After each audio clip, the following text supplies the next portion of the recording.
Taxes was feeling so stuck. Sitting in traffic, squeezing into a parking spot, all to squeeze in getting tax help during your lunch break. Now Taxes is a TurboTax expert who does your taxes for you, while you go about your day getting real-time notifications about their progress and the most money back guaranteed. Now this is Taxes. Intuit TurboTax. Get an expert now on TurboTax.com. Only available with TurboTax Live Full Service, real-time updates only in iOS mobile apps. See guarantee details at TurboTax.com/guarantees. We will not be held responsible for any hearing impairments or damage caused to you from excessive exposure to this sound.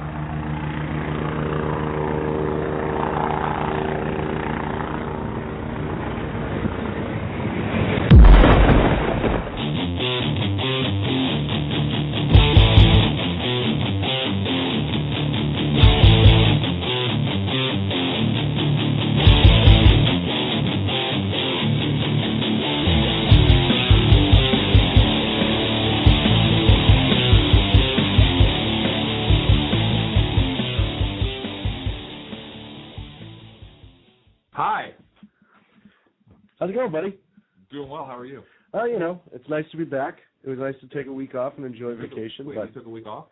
Yeah, well, nothing happened while we were gone, so I figued why would we do the show? You know what's weird? I was actually here. I didn't have a microphone, so I used a broomstick to air it. And I was talking. I didn't know that anything happened. Yeah, well, you usually ignore me anyhow, so the fact that I'm right here does not surprise me. Did you really just poke yourself with your glasses? I did, right in the eye. I actually there's a good chance I'll have to go to the hospital now. Oh, wow. Hey, so we have an election coming up. Yeah, when is that? Next week, right? Yeah. I think it's next Tuesday. I think it is. Of all the times to take a vacation, after all the talk we did about an election, we take a vacation the week after. Are you kidding me? That was brilliant. Yeah. Yeah, well, literally, our show would have been Friday night, so the week afterwards. You know what that says to me? We have balls. We're not afraid. We're not afraid. You know why? Because there are several other organizations who are going to call the election and blah, blah, blah, bloviate on it. Yeah. They're going to talk about things.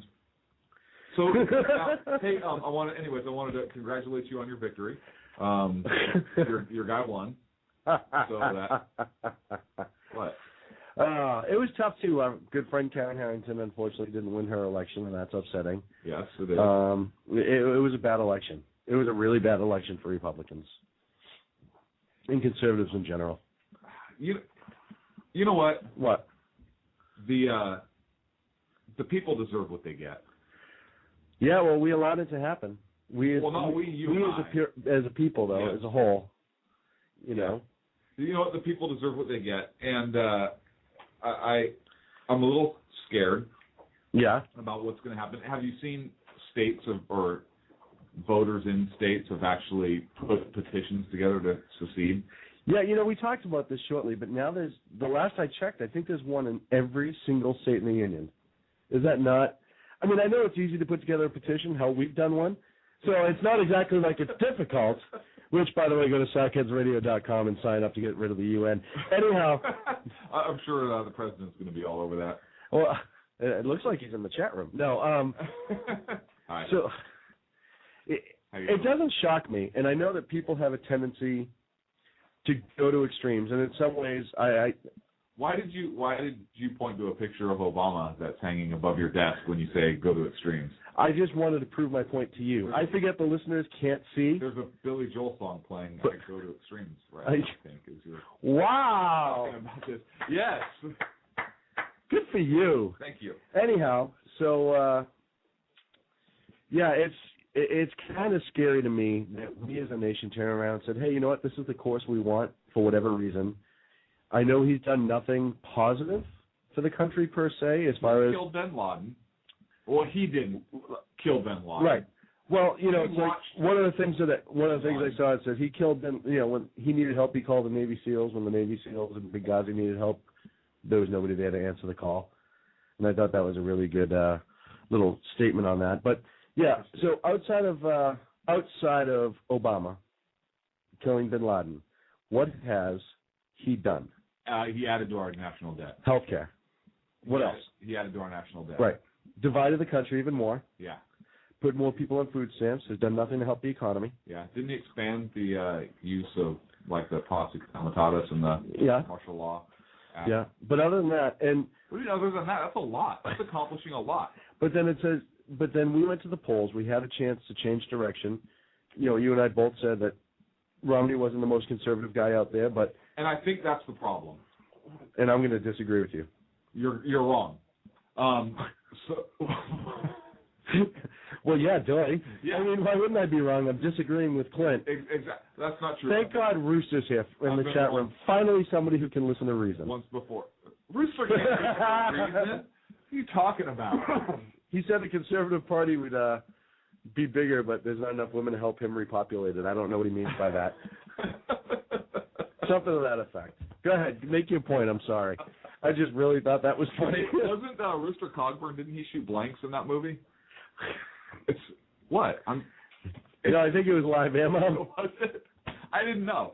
I like Hollywood. I know they have like stunts and everything, so I didn't know if Rooster was shooting blanks. You know, I don't know what Rooster is trying to get with, but he's agreeing with you, not about the blanks, but agreeing with you about your statement that you're about to make. I don't know why he's against me. The last few weeks he's called in with calling me, to quote Archie Bunker, knave about Biden. Okay. There was something the last time he called in, and now he's agreeing with you. Well, here's the thing. I don't know what it is, but there's been kind of a paradigm shift with you. You've turned into a flaming liberal. Yeah, that's exactly what it is. I don't know what your problem is. Do you remember Hannity and Combs when there was like the liberal Alan Combs and Sean Hannity was the conservative? We've kind of turned into that. But you're the liberal. Are you absolutely kidding me right now? No, why else would I'll have to go back and listen to some shows. Rooster agree with me? He would, because I'm drunk during most of these, so I don't even know. Hello, yeah, liberal. So go make your point. Are you kidding me? I don't even remember what my point is right now. Good. Well, then I'll make. You're wrong. The conservative. Here's the thing, and the Conservative Party, the Republican Party, has gotten away from its roots. And I know there's people. Oh no, they need to reach out to the. Really, what was it? 37% or 34%, 30-something% of registered Republicans voted this election. Yeah, I think what it was. Yeah, that's not reaching out to your base. Right. I'm sorry. And look at California.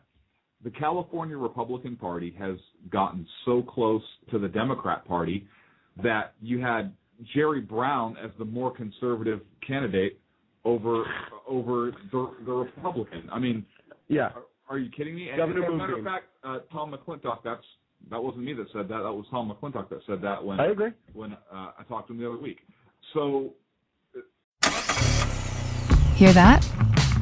That's the beginning of a journey powered by the confidence that comes from driving a vehicle so reliable, it's backed by a 10-year, 100,000-mile limited powertrain warranty. Where your journey ends? Well, that's up to you. Visit your local Kia dealer today. Kia, movement that inspires. See retailer for warranty details. Always drive safely. Limited inventory available. What you're hearing is Hardie Fiber Cement Siding living up to its reputation as the siding that helps resist weather damage, no matter what Mother Nature throws its way. James Hardie knows how important a reputation is, especially when you're a home builder. That's why Hardie products withstand the elements better than wood-based siding, with styles to match their strength. Because when home builders work with us, we deliver our best so they can look their best. Protect your reputation with exterior products by James Hardie. There's a problem here, and that was during the 2010 election where there was a big shift where conservatives were voted in and Republicans actually took over the House. Right. Because those were true conservatives that were being voted in. And what happened in California? Jerry Brown was the more conservative of the two candidates. He got voted in. California's just always screwed up. The last 40 years. Yeah. The problem. Oh, and now, hey, in California, the Democrats have a supermajority. Oh, yeah. So that's awesome. So they can rip that state apart even more. Yep, absolutely. Hey, good job, California. It's working for you. 40 years, no party difference. Brilliant. Absolute brilliance. Good job. Good job. Go freaking hug a tree. So I think the problem is that the Republicans need to get back to who they are. And look, the Democrats the progressive Democrats, Benjamin Franklin. Are you calling him a progressive Democrat? No. Oh. But I am going to throw out a Benjamin Franklin quote. When the people find that they can vote themselves money, that will herald the end of the republic. And that is absolutely true. I believe that this election was a tipping point. Yeah. I believe that Obama's transformation of our country is almost complete. Yeah. I fear what's going to happen with our country, and I don't know what states are going to keep going along with it. Like what was it, Texas, Florida, was it Louisiana or Alabama? I forget. There's like 4 states that have garnered enough signatures to where it should trigger a response from the White House. You would think. And I think I think it's 25,000. There's the minimum. Yeah. It's supposed to trigger a response from the White House, and I don't think they've responded yet. Right. So at what point? There's actually a big group in Texas that's pushing to have a non-binding vote, public vote, to see where the vote would be for Texas to secede from the Union. I think Texas would have the votes. I really do. I do too. But I'm really curious about what's going to happen, especially with the way our country's going. Look, our republic cannot survive with the way it's going. It can't, not as we know it. And look, it may fall. The Constitution may get shredded. The Constitution's already been shredded. They may erect a new structure in its place, and I think healthcare is a big start of that. And we may still be the United States of America, but all of our founding principles and all of our original structure will be gone, and we will have a modern administrative state. And look, we have a lot of Republicans, or a fair amount of Republicans that are Republicans in name only, but they still are progressives. They believe in a larger government and not a smaller government, and not our founding principles. And I think that's the problem with the Republican Party, because really, if people don't have a clear choice, and I don't know that they had. I mean, there was definitely a choice to be made this election cycle, and we can talk about how some of that went down. But look, you had Obama that gave us health care. You had Mitt Romney that gave us health care. I mean, you had a business difference. Yeah, big business difference. But beyond that, I mean, Mitt Romney's not the most conservative candidate out there. There was not a clear stark contrast between these two candidates. And we saw that when Romney was running as the conservative during the primary, and he was doing better. And then he comes in and he starts moving to the middle, and I think he picked up some of that independent vote.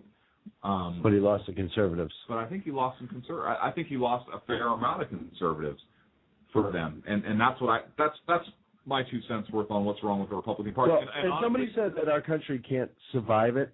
You said our nation can't survive it, and somebody in the chat room wants you to define what you mean by that.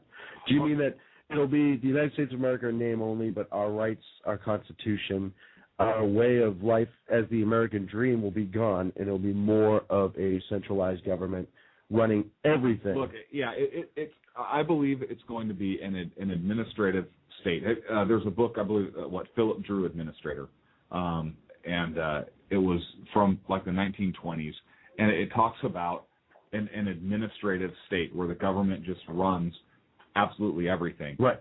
And our founding principles will be completely gone, either abandoned or they've already been redefined. And I'll give you a perfect example of what I'm talking about. Kids are not allowed to pray in schools, public schools. They can't even bring a Bible for their own private, personal reading time. Right. You can't throw a nativity scene up on any public property, and you can have to take the 10 Commandments down from the courthouse. Well, one of our 4 organic documents, and they're defined as our organic documents based in the United States Code, which is obviously still in use today. It's the federal laws.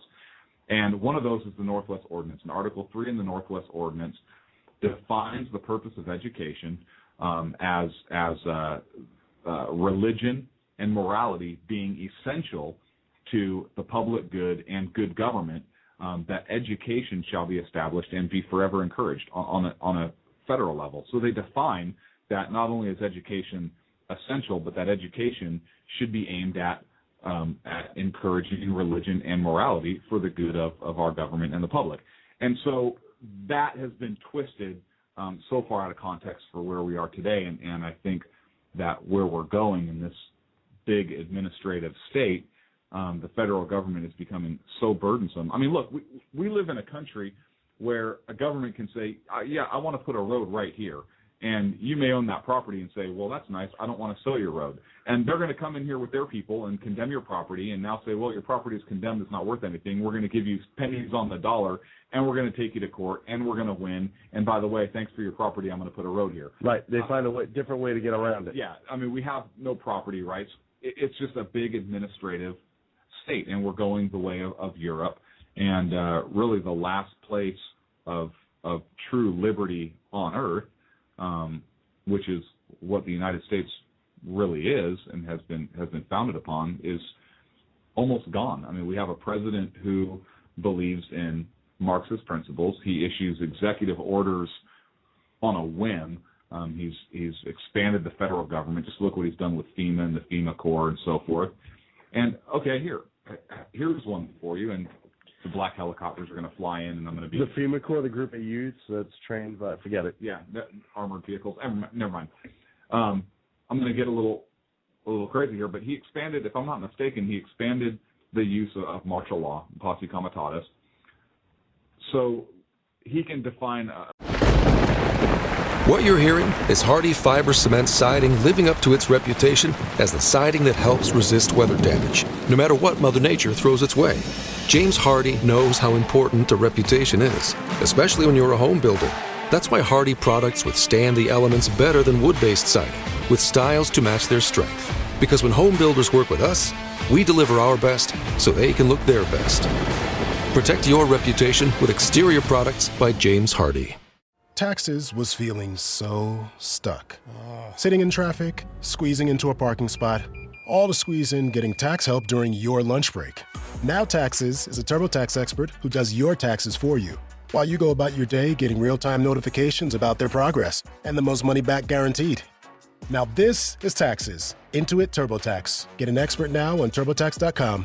Only available with TurboTax Live Full Service, real-time updates only in iOS mobile apps. See guarantee details at TurboTax.com/guarantees. A state of emergency for this country, suspend the Constitution, declare martial law, that other good stuff, right? Right. Okay, so let me ask you this question. The health care bill, it's pretty good knowledge that, look, we could economically collapse. We could. We have way too much debt. The health care is going to place a huge burden. Look at that restaurant owner that back Papa in John? or whatever. No, not Papa John, the Denny's owner, who says he's going to have to lay off how many thousand employees from his 40 restaurants because he can't afford health care. He's going to be cutting their hours and so forth. You have the union that just crushed Hostess. How many thousands of jobs is that? I don't know. I printed it out. It's a lot, though. So with all these regulations and unions and everything else that's happening, our jobs are going to collapse. So what's that going to do? Put more money on the government teat.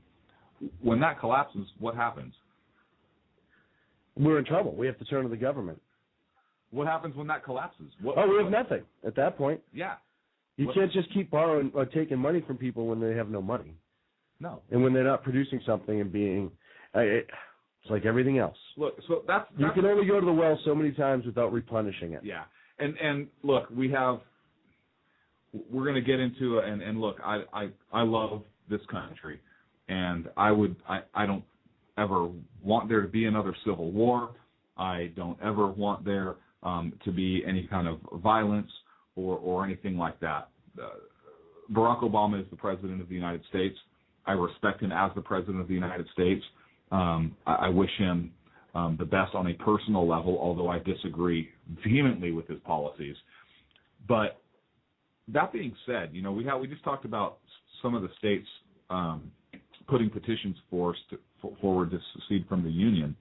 And look, some people argue that, well, the Constitution, there's no provision in the Constitution for the states to secede, and that was settled under the Civil War.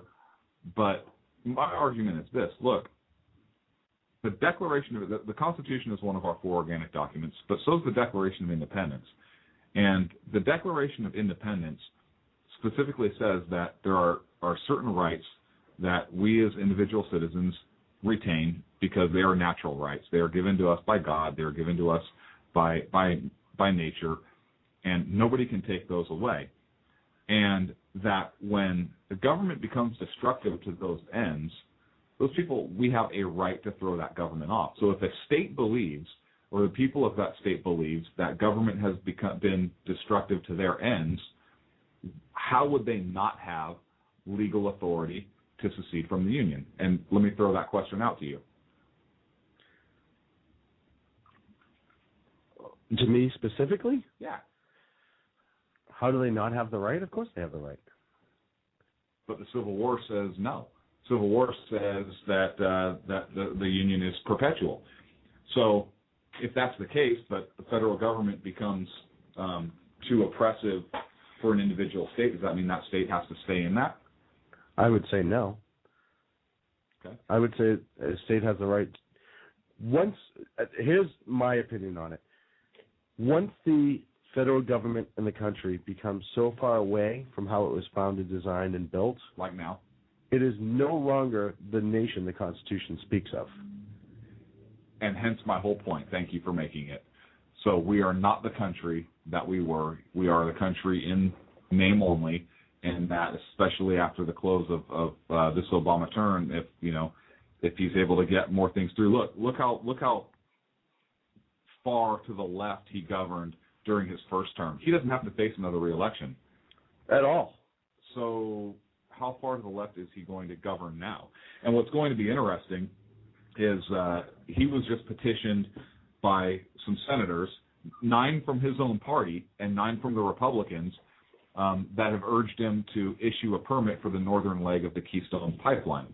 And I got this story from Fox Business, and I believe they got it from Reuters. But look, the environmentalist groups, far left groups, have vowed to keep fighting this, obviously. But now he's got some Democrats in his own party urging him to approve this Keystone Pipeline leg. What's he going to do? It's going to be interesting to see. Well, will he buckle like he has on certain things? Or I don't know. Let me ask you this: what's his end game?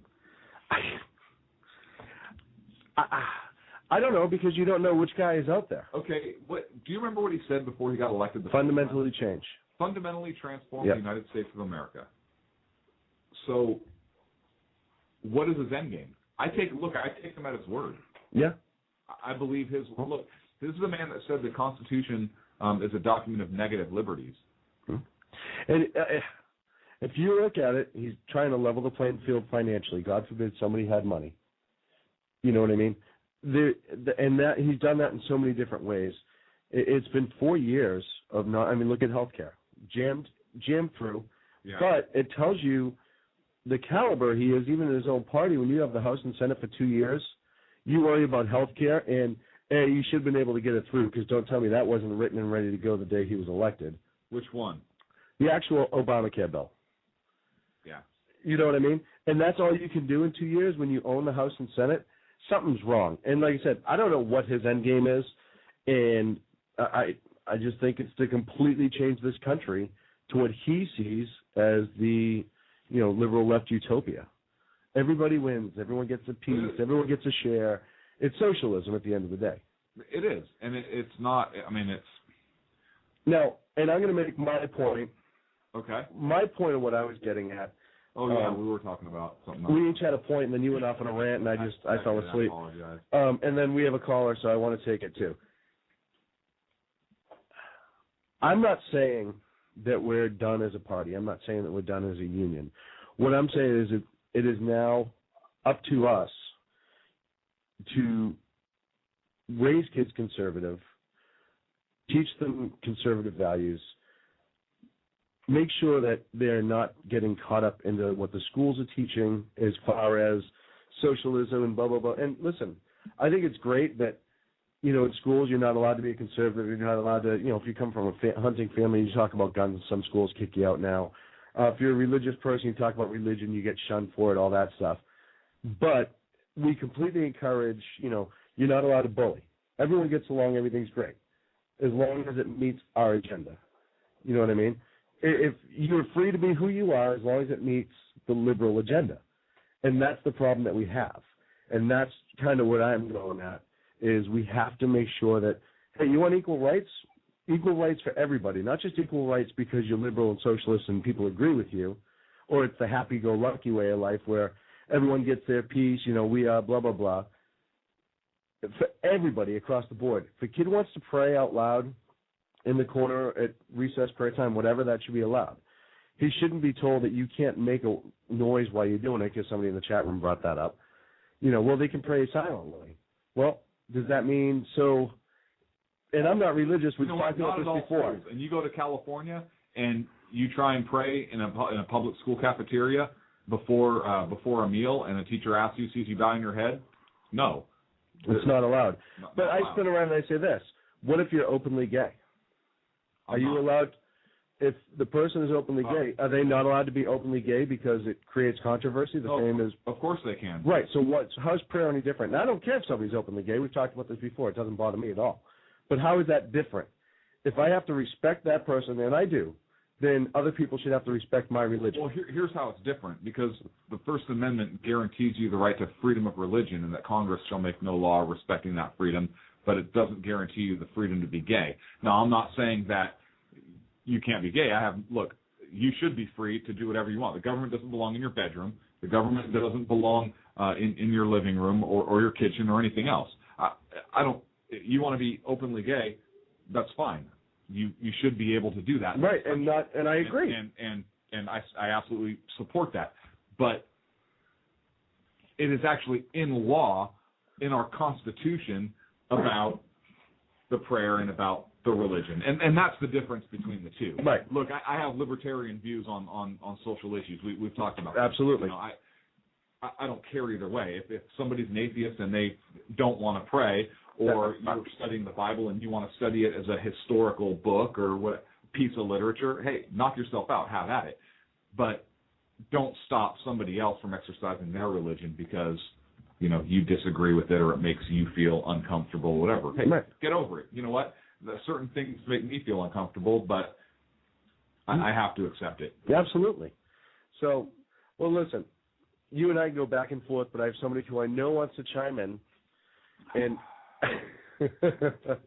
and I'm going to bring him on the air, but before Rooster says a word, I decided we need an intro for Rooster. So, Rooster, I came up with an intro, and you will get this every single time you call in. Here it is. Red, white, and blue, that's a joke, son! A flag waver! That was it. You got a rooster and a foghorn leghorn. That's your introduction. I like it. And for the record, before you say you talked about you talked about Romney back in August, I have printed out your article, and we're both holding it in our hands. It was going to be talked about. Okay. Well, so you didn't catch us sleeping this time. The election was called early. I got in my truck, gun in hand. I went to the mountains. I told you that I had a spray paint can too, to let everybody know where I was. But no women showed up. Well, you didn't give me time. I had to go to a wedding in Massachusetts first. How can I repopulate the conservative movement without women? So I came back, but I come back to. It's a bit bad. I'm sorry? I set them all up, but the directions must not have gone through correctly. Well, I come back, and I go to my Twitter account. I've been off for maybe a week. Yeah, you and I both. And everybody's saying conservative outcry should have done more. What more can I do? I told Mitt what to do. But I know. Conservative outcry should have done more. I agree. Do more. You should have done more. I don't know how you would. My reputation. If they've got a problem, they take it to Mitt. Yeah, well, I have a feeling Mitt will never be a problem again for conservatives because it's not going to happen ever again. All right, but here's the deal. Mitt Romney got 3 million less votes than John McCain. Yes, that's a problem. And those 3 million less votes are conservatives. Yeah, The absolutely. same conservatives that Sarah Palin could have given him. But he didn't want to go to Sarah. I told him to go to Sarah. He didn't go to Sarah because he's mad at Sarah. He didn't come out and say, I like tasty chicken sandwiches. I'm going to eat at Chick-fil-A. Yeah, no, I agree with you. I told He Mitt was what to charming do. about that. But you can't dress up a dog and make it look like a cat. At the end of the day, Mitt Romney was a liberal going up against another liberal who by the way, created Obamacare. That's weird. If that's what the Republicans are going to put out, then they might as well just move over to the Democratic Party with their pal Christie. They are so the Republican Party has gotten away from its core values. And you know what's funny is they're worried about the Hispanic vote because we're talking about immigration. No. You know what? You want the Hispanic vote? Start talking about family values. Yes. Start talking about strong work ethic. Start talking about the American dream and work ethic and those family values in combination. And you know what? You're going to pull some of that Hispanic Catholic vote. Especially start talking about the Catholic bishops and what the Obama administration wanted to do as far as forcing the contraceptive and the abortion issues, even on the Catholic hospitals that violates the tenets of their religion. Start talking about those issues, and guess what? Those Hispanic Catholics are going to go conservative. But Mitt can't do that talk because Mitt can't walk that walk. Because Mitt was pro-choice before he became pro-life. Mitt did do Obamacare. So, they deserve what they got. They do. And look, the Republican Party, and I know we've talked about this before, Rooster, and I agree. I read your article. I loved it, even back when you wrote it. The Republican Party has gotten away from its conservative roots. They want to move to the left because they think they can pull those independent voters, and yet you have to have your base. Well, what is the base anymore? The only difference between Republicans and Democrats now is the abortion issue. Well, one of the questions I asked... They both spend a lot of money. The conservative base is what you have to go to, and that's out there. By that, guess what? It probably the Tea Partiers, the people that listen to us and read you. Yeah, that's honestly. Mark Levin wrote an article today that said Tea Party is our only hope, and when you say Tea Party, that's third party. Yeah, and we talked about that. Tea Party is original Republican Party.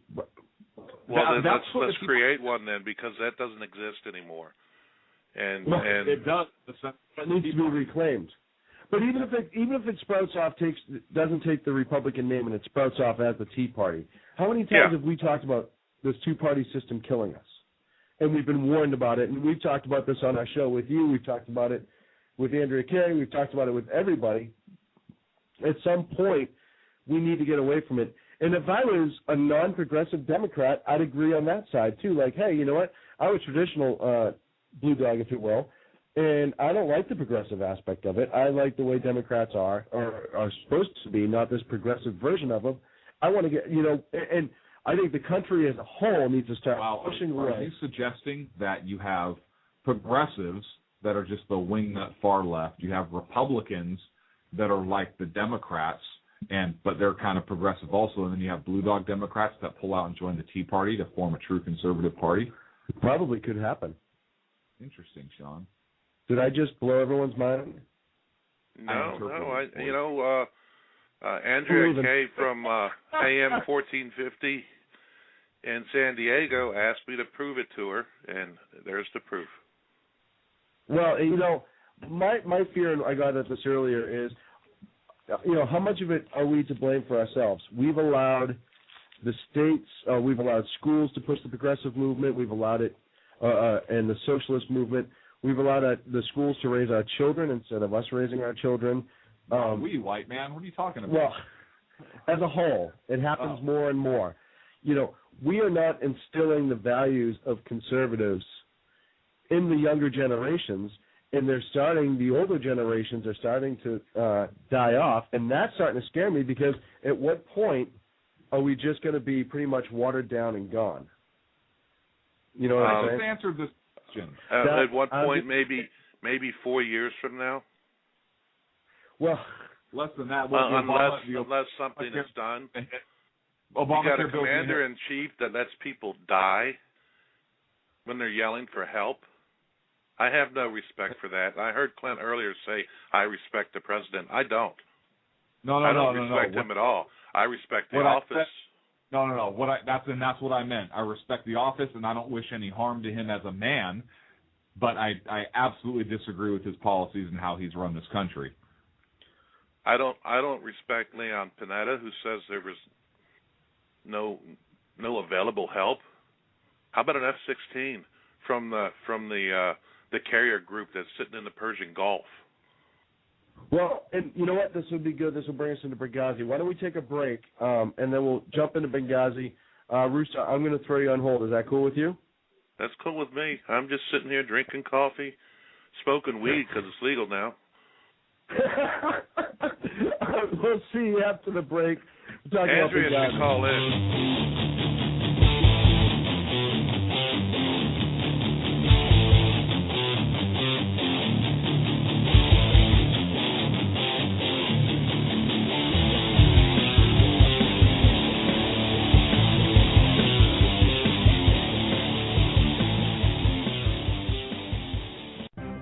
Here's Vern with the Sackhead News Brief. Testifying out of sight, ex-CIA Director David Petraeus told Congress Friday that classified intelligence showed that the deadly raid on the U.S. consulate in Libya was a terrorist attack, but the administration withheld the suspected role of al-Qaeda affiliates to avoid tipping them off. The recently resigned spy chief explained that references to terrorist groups suspected of carrying out the violence were removed from the public explanation of what caused the attack so as not to alert them that U.S. intelligence was on their trail. That's according to lawmakers who attended Petraeus' private briefings. Two U.S. officials say just a handful of emails between the top U.S. commander in Afghanistan and a Florida woman are potentially problematic, but the vast majority of the 20,000-plus pages of documents reviewed by investigators were routine. The disclosure puts a clear perspective on the questionable communications between General John Allen and Tampa socialite Jill Kelly. Officials have described some emails as inappropriate and suggestive. Allen says that he has done nothing wrong. Israel bombarded the Hamas-ruled Gaza Strip with more than 180 airstrikes early Saturday, according to the military, widening a blistering assault on military operations to include the Prime Minister's headquarters, a police compound, and a vast network of smuggling tunnels. The new attacks followed an unprecedented rocket strike aimed at the contested holy city of Jerusalem that raised the stakes in Israel's violent confrontation with Palestine militants. Cheering on by a flag-waving crowd, a parade float filled with wounded veterans and their spouses was inching across a railroad track when the crossing gates began to lower and a freight train that seemed to come out of nowhere was suddenly bearing down on them, its horns blaring. Some of those seated on the float jumped off in wide-eyed terror just moments before the train, traveling more than 60 miles per hour, crashed into the flatbed truck with a low swoosh and a thunderous crack. The Coast Guard was searching late Friday for two workers missing just after a fire erupted on an oil platform in the Gulf of Mexico, sending an ominous black plume of smoke into the air, reminiscent of the 2010 Deepwater Horizon explosion that transformed the oil industry and life along the coast. The fire, begun while workers were using a torch to cut an oil line, critically injured at least 4 workers who had burns over much of their body. Now, let's not panic. We all know that Twinkies, Ding Dongs, Wonder Bread, and the rest of the Hostess brand's oddly everlasting foods aren't really going anywhere anytime soon, even if the food culture that created them is gasping its last. Yes, Hostess is shutting down. and odds seem to favor the roughly century-old company disappearing from our corporate landscape. But before you rush out to stockpile a strategic Twinkie reserve, consider a few things, namely that Twinkies never die. You know full well that the snack cakes down at your corner 7-Eleven are going to outlive us all, probably even after they've been consumed. Vanessa Fields, Sackheads Radio News. Now back to Clinton Shine on Sackheads Radio, radiating elegancy and quality. So the long and short of it is we have 4 more years, and who knows what's going to happen. I already know he did the press conference today where he's talking about taxes, but more importantly, Petraeus testified in a closed hearing today to Congress about what happened with Benghazi and the information that the CIA got and passed up and how it was changed. And I know we touched on this just prior, but, we said from the beginning, Rooster said from the beginning, we all knew this was going to be pushed under the table until after the election because it was going to be damning, right? So, and it was pushed under the election. The hurricane hit, and of course, a lot in the mainstream media put every ounce of focus they could on that. Some people say it was diverted away from Benghazi. I happen to agree with that. I'm not saying that it didn't deserve coverage because many people suffered, but a lot of the Benghazi coverage disappeared even more so, and especially when you had some mainstream people like ABC and stuff like that really starting to push it. So then the whole thing with Petraeus had a mistress, which is just bizarre to think that a 4-star general and the head of the CIA didn't realize that his emails could be monitored. And I still have questions about how all that rolled out. You're starting to see Panetta, Clinton, all these people are going to be leaving cabinet that are going to be pertinent to testifying on Benghazi and what happened, and all of a sudden they're going to be gone in January. Doesn't that just seem convenient to you in some way, shape, or form? Yeah. You know what I mean? Like, hey, look, it's almost like, I know I get land-based and fused in this analogy, but it's almost like when the mob doesn't want people to talk, what do? They get rid of them. They did that for years. It's almost starting to seem that way. Hillary's going to go away because she wants to run and she doesn't want to have to testify, so she's going to try to drop off the map ASAP. Panetta's gone, and, for them to drag him back in, he's so politically hacked that he'll never say it unless he has no choice and he knows certain paperwork got out. But I think when it came to Petraeus, I really think they tried to go to him and say, hey, you need to make this sound like we didn't know from the beginning, and he said no. And call me a conspiracy theorist, but I think at that point he knew if they had something on him, he was just going to, sort of take his medicine, but he was not going to give up his honor. And I think that's why all this came up. That's my personal opinion. But now he testified today, and I do have a clip on it somewhere. Representative King from New York, because obviously it was closed, so we don't have any actual live clips. But he discussed exactly what was said, and I can't find the clip. Clip 3. I know which clip number it is, for whatever reason. The bottom line is he says that they knew in that initial intelligence brief that Al-Qaeda was linked to this attack. And I believe in the testimony he gave, he said that line was removed. Yes. He doesn't know who removed it. The line was taken out of the brief. It was in the original brief. Therefore, Susan Rice and what she went out and said, and the 5 shows she was on, they said, and a lot of the Democrats are protecting her, saying, well, that's the intelligence that they had. Well, no, because General Petraeus just said that the initial intelligence they had was that Al-Qaeda was linked to the attack, which means that she was not briefing on the intelligence that was known. And, now what, she may be up for the Secretary of State position. Did you find it?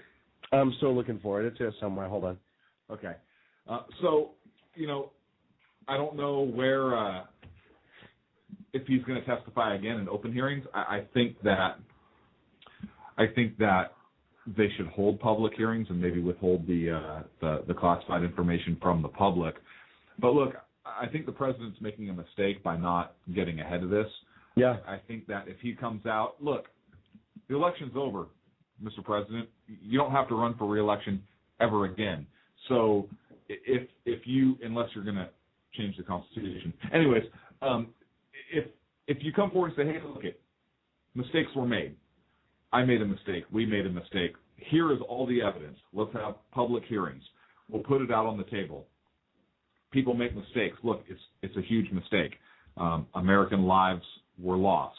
I wouldn't even call it a mistake. That's way too light of a word. But do the honorable thing. Let's put it all out in the open, and if let the chips lie, fall where they lie. But here's the thing: if the president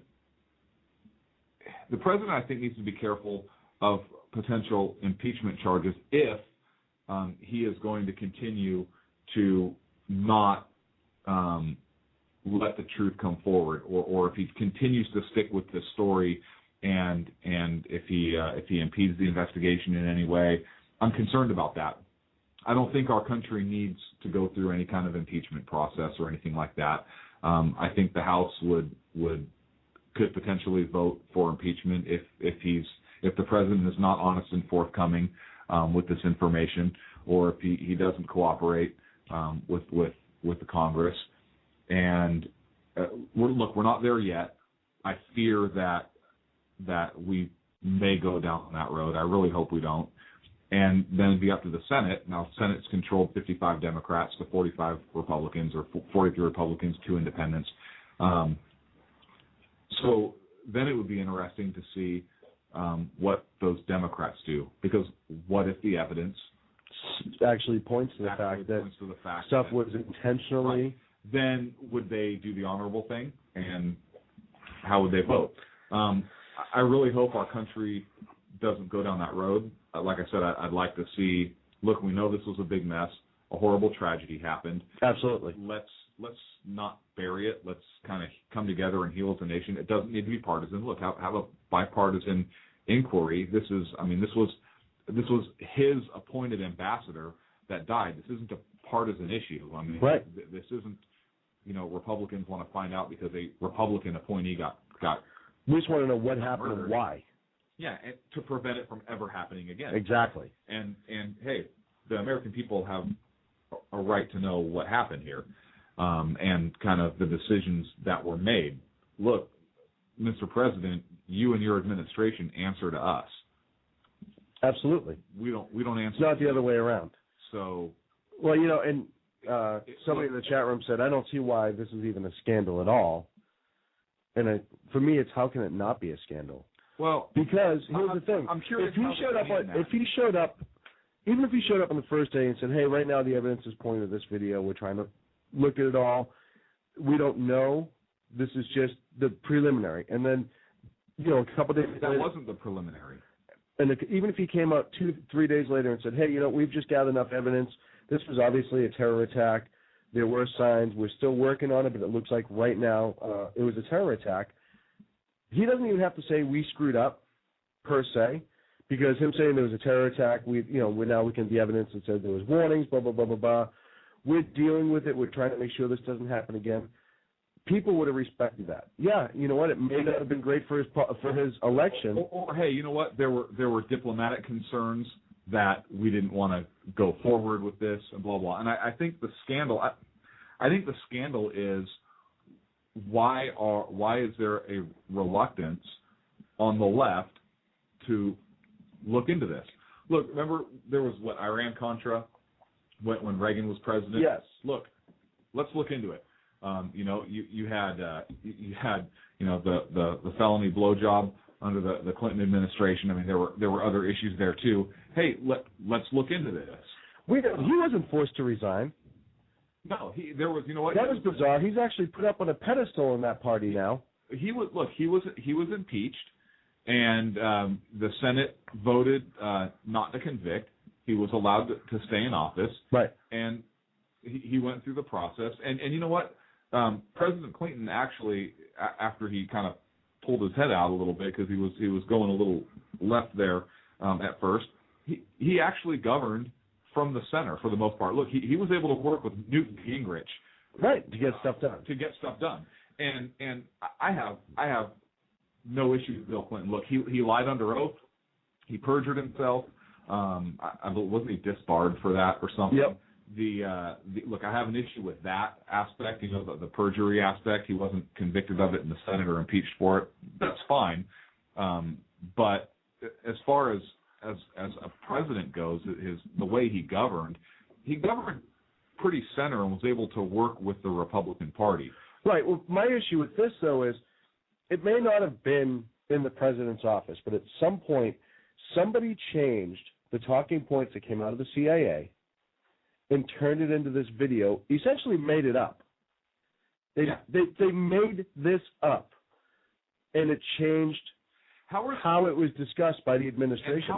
That's the scandal. Who controlled that? How are Democrats not upset about this? Look, right. I don't care if you're a Republican or a Democrat or what. 4 Americans were killed. An American ambassador. You may hate the military, but you had a couple Navy SEALs killed. You still had 4 Americans that were dead. How is it that you don't want to find out what happened? And don't give me this, there's a probe. Look, there was deliberate misinformation that was sent out to the public for 2 weeks on this, on what the cause was and everything else. How do you not want to know? Somebody changed the talking points that came out of the CIA. David Petraeus just testified on that today. How do you not want to find out who changed those talking points and why the American people were lied to? Look, if this were a Republican in office, I would be just as upset. Yeah, absolutely. And you know what? You Democrats out there would be pissed. Look how. And it would have been all over mainstream media. They would have lit it up. Hang on. They accused Bush of lying about weapons of mass destruction in Iraq, when even the Democrats, if you check the congressional record, also believed that there were weapons of mass destruction in Iraq. Well, and then Saddam Hussein wrote in the testimony of the CIA after he was caught that he intentionally misled the international community to avoid being attacked. Everybody believed that he had weapons of mass destruction, yet the left went crazy and accused Bush of lying. Hey, you know what? Only when it was time for them to be elected. This actually was a lie.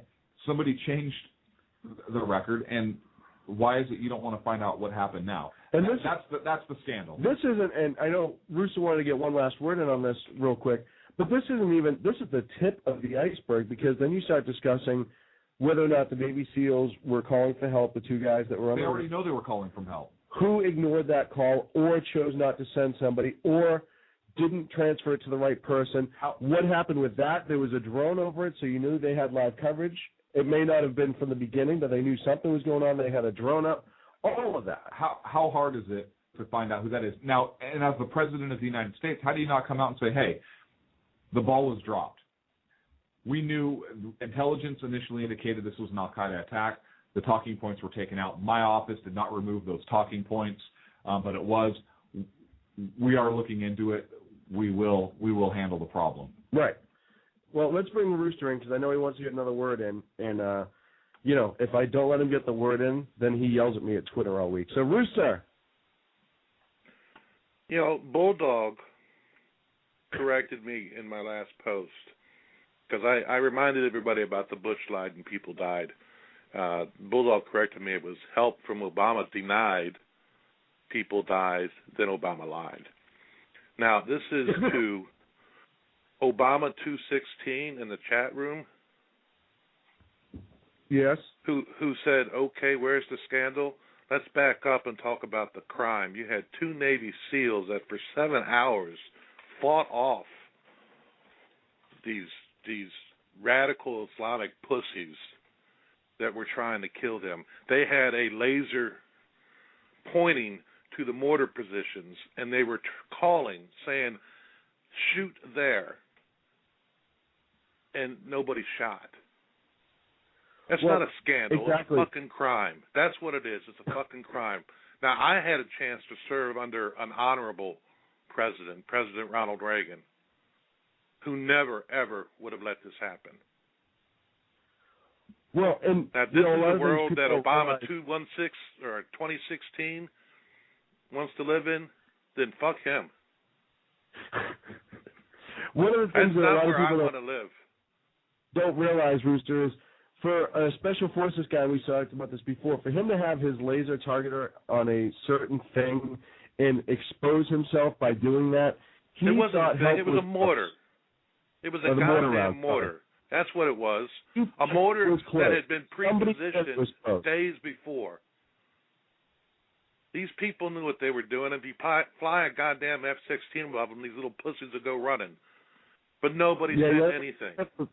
You only have to buzz them a little bit. An F-18, I believe, was, less than an hour or an hour and a half off station that could have been there and delivered ordnance on target. Ordnance on target? We could have done it from a ship. Can't we send a cruise missile through a window now?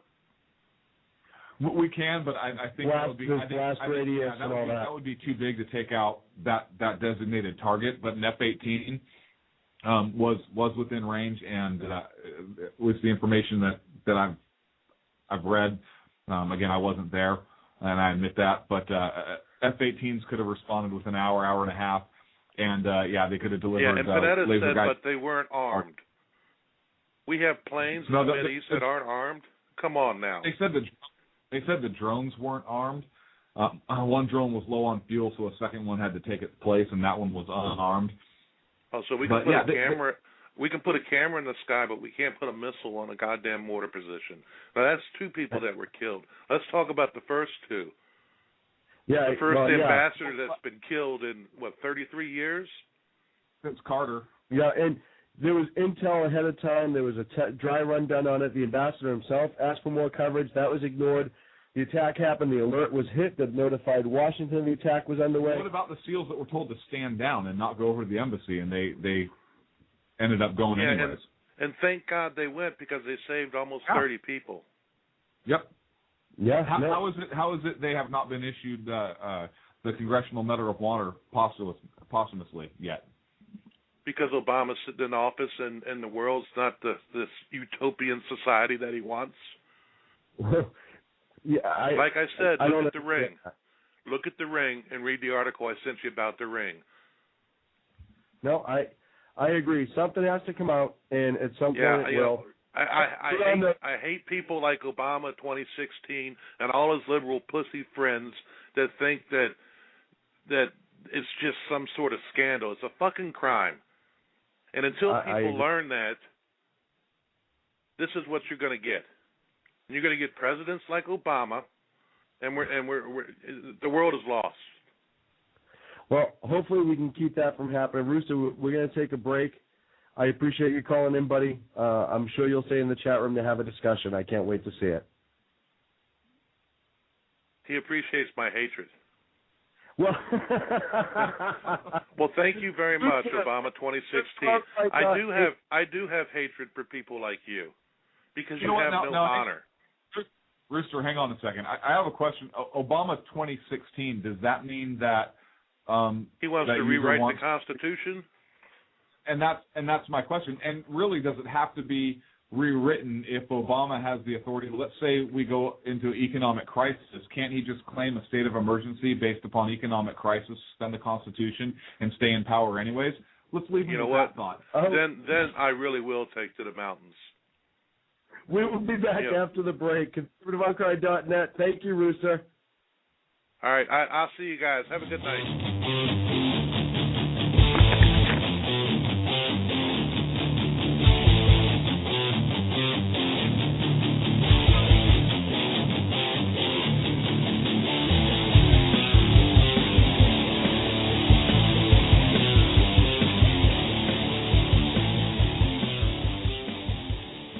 How you doing? John Grant here.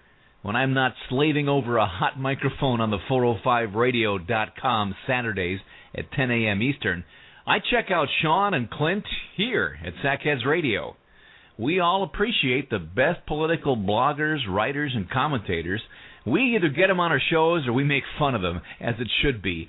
So check us out live Saturdays at 10 a.m. Eastern or forever on the podcasts on the 405radio.com. Hey folks, this is Sackhead Clint. I want to take this opportunity to thank the men and women of our armed forces, as well as our first responders, law enforcement, firefighters, and emergency medical personnel.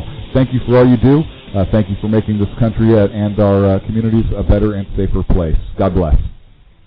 Hi, this is Sarah Marie Brenner. You know, we often talk on the Brenner Brief about the fact that there really needs to be an organization to help people at the local level who are interested in running for things like school boards, city council, and other local offices. Well, I think I finally have the solution for you, at least for you women out there. It's called Politigal Network, Politigal Network.com. Their website's going to be launching mid-August, but they're already on Twitter at PoliticalUSA. I encourage you to follow them and become a member. Their goal is to be the #1 resource for conservative women. So if you love freedom, liberty, the United States of America, and politics, check out PoliticalNetwork.com or Twitter at PoliticalUSA. Hey guys, it's Sean from Sackheads Radio. I know I've said it before. Check out our friends at ConservativeOutcry.net, but I really mean it. If you want interesting and exciting political commentary and analysis, that is the place to get it. Different, always spot on, always truthful, never pulling a punch. ConservativeOutcry.net. Tell Rooster to get Bulldog back on and that Sackheads Radio sent you. And also, coming soon, the Sackheads Radio Forum on ConservativeOutcry.net. Hey guys, it's Sean from Sackheads Radio. I want to talk to you a minute about our friends over at HomefrontHugs.com. They're an amazing organization of volunteers who take their time, effort, and money to take care of our troops overseas as they serve our great nation. HomefrontHugs.com. You can donate, write letters to troops, adopt a troop, you name it, you can do it. Help those wonderful folks who protect our freedoms. Go to HomefrontHugs.com. Tell them Sackheads Radio sent you. Hey, this is Sackhead Clint. I want to take this opportunity to thank our men and women in uniform of the armed forces. Hey, this is Sackhead Clint. I want to take this opportunity to thank our men and women. Hey, this is Sackhead Clint. I want to take this opportunity to thank the men and women of our armed forces, as well as our... God. You going to mention me this time? Thank you, Sean. You said mention you, right? Oh. You totally need to keep that as an outtake. Now back to Clint and Sean on Sackheads Radio. The spontaneous aspect is definitely minimized right now. Well, it just is. I mean, it was primarily a terrorist attack. But they also, at the time, prior to September 14th, had clear information that this was strong involvement with Al-Qaeda affiliates. And that was not made part of their presentation. How are the talking points different? The original talking points were much more specific about Al-Qaeda involvement. And yet, the final ones just said indications of extremists. It said indicate, even though it was clearly evidence to the CIA that there was Al-Qaeda involvement. Did you get any idea why they were changed? They just said it goes through a long process, an interagency process, and when they come back, that have been taken out. Did he seem concerned that things have been changed? Was that surprising to him? No, he seemed to say at the time they didn't realize the full significance of that, and that for an unclassified statement, this was acceptable. Again, that's still very vague. Was Petraeus under oath? No, there was no oath given, no. Mr. King, did he allay any of your concerns? Are you satisfied with the presentation he made today? I'm satisfied with the ultimate conclusion he reached. I told him that I honestly disagreed with his recollection of what he told us on September 14th. What did you say about the affair with Paula Broadwell? No, there was no comments on that at all. Did that make it hard? Did that make it hard, though, to get past that because those salacious details have dominated the news here? Did that make it hard to get down to brass tacks in this meeting? No. That was made clear at the start that would not be a focus of the questioning, and I would say 10 seconds into it, that was off to the side. The reason why you all wanted to hear from him is because since he briefed you the first and only time, he went to Libya. So he obviously was giving you a bit of a trip report. Yeah. Is there anything you can tell us that he clearly learned from actually being on the ground? No, that would all be classified. Other than the fact that they now clearly believe did not arise out of a demonstration. It was not spontaneous, and there was clear terrorist involvement. He said that straight up. Yes. Chairman, do you still want to hear from on this next right away? This is ongoing. I mean, this is it still could be. Obviously, the Secretary of State, the Secretary of Defense, and also people at the White House to see if anyone at the White House changed the talking points. Do you think you need to hear from him again on this, and then also on the? We'll have to see. One day at a time. How did he still couldn't provide any explanation, though, as to why it took him so long to come to that conclusion? He was saying today there was no explanation. No. He was saying there were many streams of intelligence, but he also stated that he thought all along, he made it clear that there was significant terrorist involvement, and that is not my recollection of what he told us on September 14th. So that was Representative King today discussing Petraeus, General Petraeus, testifying in a closed-door session in front of Congress, discussing what happened. Yeah, but that was a congressman. I mean, what's your source? It sounds like you're just, quoting Fox News. What? So, the long and short is... Why are you looking at me like that and laughing?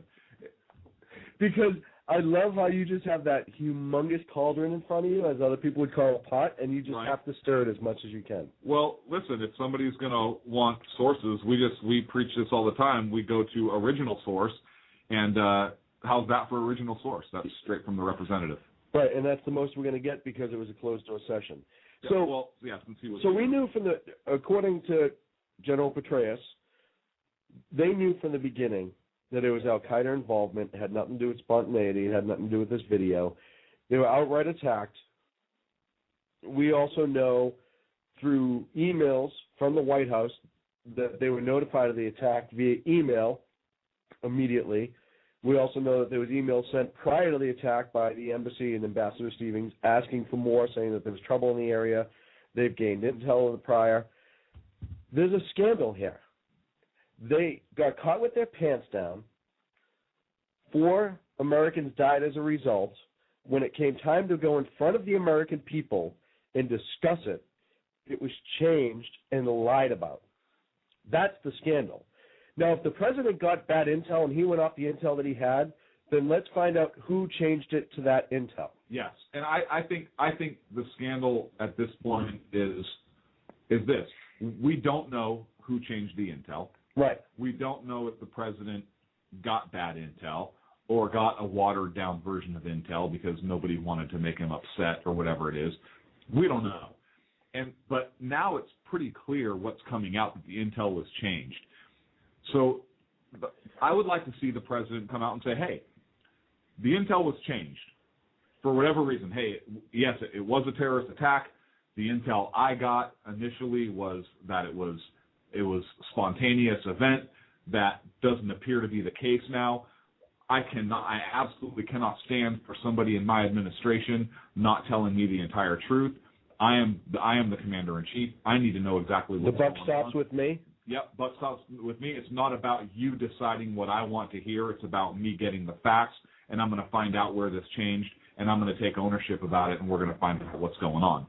Now, if it was for political expedience, and that's my other issue, the timing of it was just before an election. It was, but we don't have. Look, let's deal with facts. Right. No, but what I'm saying is, it doesn't. Let me finish my comment. Okay. If it was for political expedience, if someone under him said, or in a closed room, hey, you know what, this is going to look bad for the president. Let's try to spin this, if you will, and then it went up to him. If he comes out and says that, I think the American people will say, oh, it wasn't him. That's the information he got. Some bonehead in some closed room that's an advisor or whatever thought that was the right thing to do. Let's take care of that person. But here's the thing. Then at what point did he know the intelligence was changed? Well, that's the curious part. Because at this point, he still hasn't come out. I know. And David Petraeus testified first thing this morning on the East Coast. Plenty of time for a the president to come out and say, hey, in light of this testimony given by former Director Petraeus, former General Petraeus, this is disconcerting to me. We need to find out what's going on. And again, this is an American issue. So why the Republicans aren't politicizing this? I mean, look, at this point they're holding hearings. Right. Which is what they should be doing. Right. I mean, I wish the Democrats were doing it with them. The politicizing comes from the Democrats saying, well, you're politicizing this. That's the way they're politicizing it. Yeah. Look, are you kidding me? How's about we find out what happened together? Why is that such a difficult concept? Here's my issue. In Washington. So say the next morning when he came out and he was with Hillary Clinton in the Rose Garden. Mm-hmm. This was the same day that... You mean when he called it a terrorist attack? Oh, no, he didn't. Never Right, mind. he didn't. He said it was terror. Well, of course, by the definition, what those people did, even if it was an uprising based out of the spontaneous demonstration, the final act was terror, yes. This was not he wasn't calling this a terrorist attack like Al-Qaeda a terrorist group planned it. What he was referring to is what they did amounted to the act of terror. He was making a general statement Right. about terrorism will not be tolerated. Right. He was not saying specifically Al-Qaeda, No, he nothing. wasn't, because he So, didn't say okay, any so other that goes, terrorist and then a couple of days later, on the 16th, and I have the clip right here, and I'm going to play it, is Susan Rice on ABC, and she's talking, obviously, about what they are trying to push at this point, and give me 2 seconds. I'm having a bad clip day. Nothing's where I put it. That's the problem. Either way, she went out and said it was a video. And she said it five other times. Right.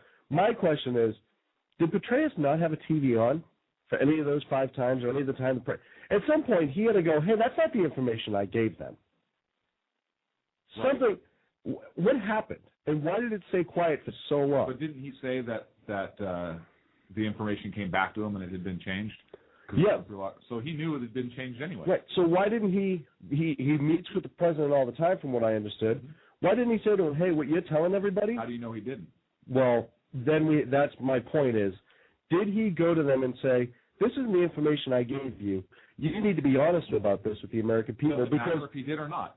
Bottom line is it's up to whoever changed that intel. It's not up to Petraeus.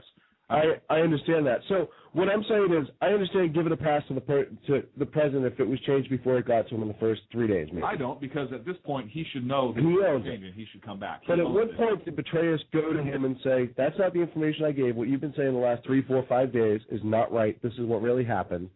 But yet Susan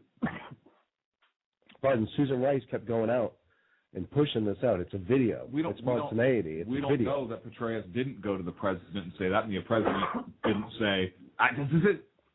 Right, well, we don't know. Or maybe the president was just like, hey, I'm campaigning, you guys deal with it.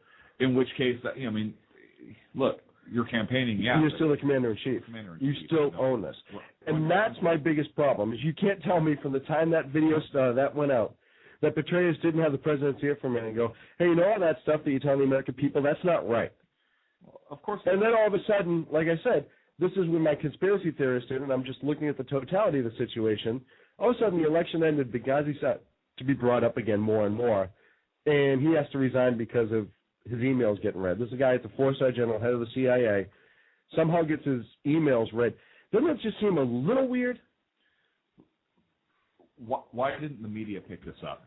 They didn't want to. We know why the media didn't pick this up. But the media should have been over this. And look, the president was campaigning, fine. He had an election to win, fine. But you still have to own your mistakes. You still have to own what's happening on your watch. He has not done that. He should come out and call for a bipartisan inquiry and just kind of let the chips fall where they may. Look, if he honestly didn't know, then in my opinion, that is incompetence. Yeah, absolutely incompetent. And you know what? Hey, Democrats out there who are listening to this, it doesn't matter if he's incompetent. He won the election in this area. Yeah, it doesn't matter anymore. So he can be incompetent. You're not going to lose anything. Well, God forbid his reputation gets tarnished. They're going to love him anyway. That's the thing that drives me crazy about this particular presidency, and not necessarily how he acts, but how they treat him, the mainstream media, the Democrats and everything. Nothing can ever stick to him. He's like the Teflon president. Any mistake that he makes is automatically deflected to other people, and he doesn't even try to own it. That's a lot of presidents, I think. I think each party protects their president. I understand that, but this is kind of a big deal. This is a big deal. And it's such a big deal that I'm shocked there aren't more traditional Democrats that came out and said, hey, something's not right with this. The country should be outraged that somebody in that administration, maybe not the president, somebody changes information for whatever reason, and it needs to be dealt with. And the president needs to come out and say that. Yeah, I know. And it's just not happening. And nobody's calling for it to happen. So what's the I don't understand. What's the scandal? This whole damn thing is a scandal. It's a scandal. What? So why do you do that to me? I hate when you do that to me, dude. What are you talking about? Because I'm on one thing and then you just have to mix it up. Just a little bit. So your dear old friend, obviously we all know that this defense secretary is out in January, Leon Ada Cannoli. That's his name. Is that the bread store? Oh, no, it's Panera. Panera. Never mind. Okay. And if he did, I would give him huge credit because I love Panera bread. Panera bread's good. So they start to talk about different people who are going to replace him. And the two names that have popped up, one of them is Ambassador Rice, who we just discussed. SecDef? Yes. He came up for Secretary of State, I thought. Oh, Secretary of State. Sorry. Get your information right. Stop watching Fox News. You know what it is? I can't read my own handwriting. That's the problem. Well, you write with your foot. Well, yeah, but it's pretty cool. And you're conservative, so clearly you're not educated. Well, modernly. I mean, you've read, the Federalist and the Constitution and the Declaration. Right.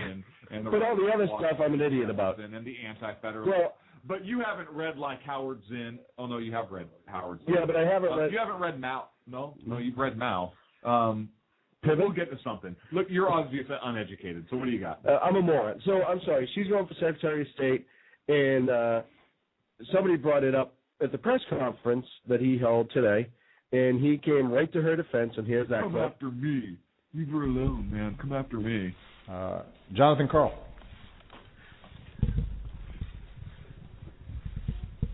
Thank you, Mr. President.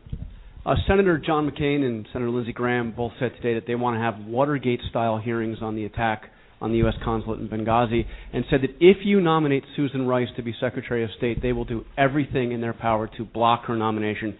As Senator Graham said, he simply doesn't trust Ambassador Rice after what she said about Benghazi. I'd like your reaction to that, and would those threats deter you from making a nomination like that? Well, first of all, I'm not going to comment at this point on various nominations that I'll put forward to fill out my cabinet for the second term. Those are things that are still being discussed. But let me say specifically about Susan Rice. She has done exemplary work. She has represented the United States and our interests in the United Nations with skill and professionalism and toughness and grace. As I've said before, she made an appearance at the request of the White House in which she gave her best understanding of the intelligence that had been provided to her. If Senator McCain and Senator Graham and others want to go after somebody, they should go after me. Okay. And I'm happy to have that discussion with them. Right, so she gets the pass now. Yeah, hey, okay, Mr. President. We're coming after you for this now. You're owning it, so let the Senate go after you now. I love how she went on those 5 talk shows at the request of the White House, not the president, not me. He said he could say you can come after me. He didn't say go after the White House. Right. But when she was requested to go and give that narrative, it was at the request of the White House, not him.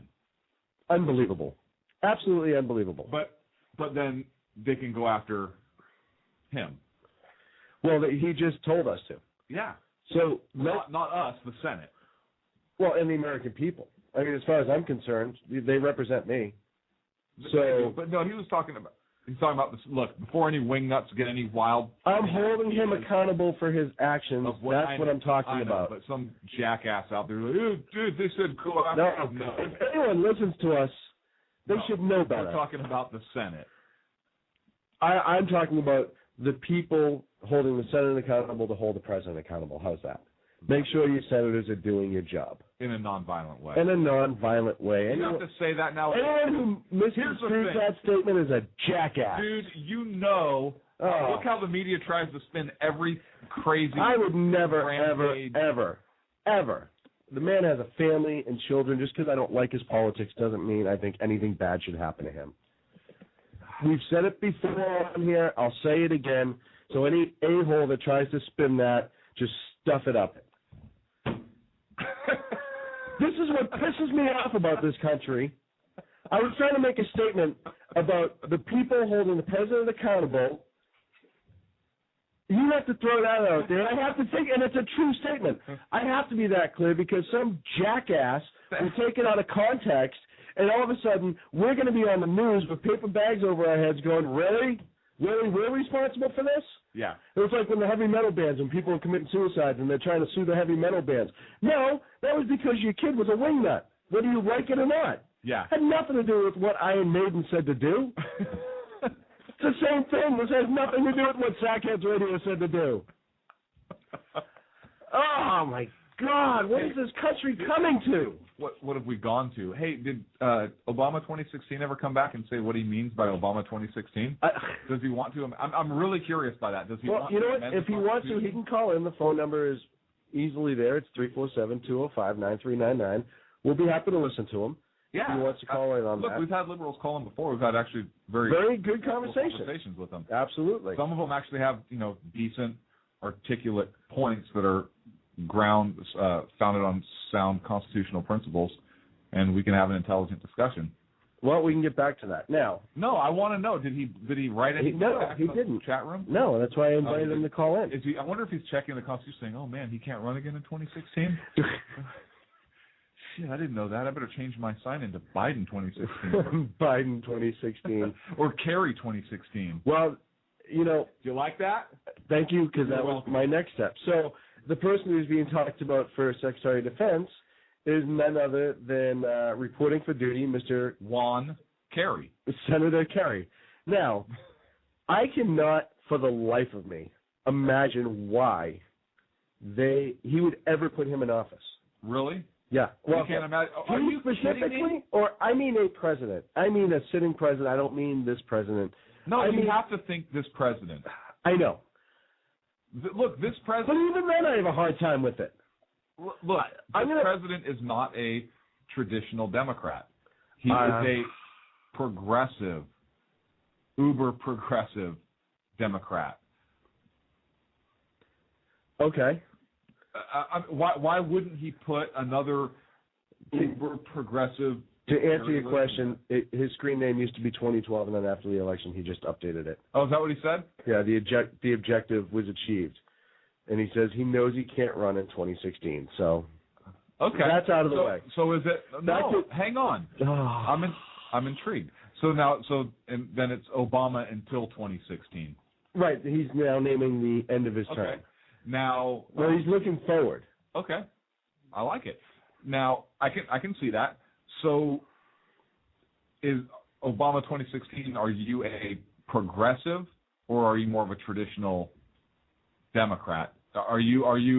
I hope you're not a zombie that thinks, because if you've listened to our show tonight, you've heard that we can say positive things about him, and we obviously have our differences with him from a policy point of view. But I'm curious if you agree with absolutely everything he does, and if not, what do you disagree with? And are you a progressive or a traditional? I'm just curious. So go ahead with what you were saying while he types back if he's going to respond. I hope he does. So the other name that's being floated around is John Kerry. Now, I'm going to play you a clip of some of John Kerry's finest speeches. Okay. And then he got a little bit of a bump from somebody who's close to the president, so I'll play that afterwards. But here is... Van Jones. No, I'm not going to cue you in. I'm just going to play the first clip, and then we'll play it after. If you make the most of it, and you study hard, and you do your homework, and you make an effort to be smart, you can do well. If you don't, you get stuck in a rack. They had personally raped, cut off ears, cut off heads, taped wires from portable telephones to human genitals and turned up the power, cut off limbs, blown up bodies, randomly shot at civilians, razed villages in a fashion reminiscent of Genghis Khan, shot cattle and dogs for fun, poisoned food stocks, and generally ravaged the countryside of South Vietnam. And we are asking Americans to think about that. Because how do you ask a man to be the last man to die in Vietnam? How do you ask a man to be the last man to die for a mistake? I defended this country as a young man. When we were ashamed of and hated what we were called on to do in Southeast Asia. The country doesn't know it yet. But it's created a monster.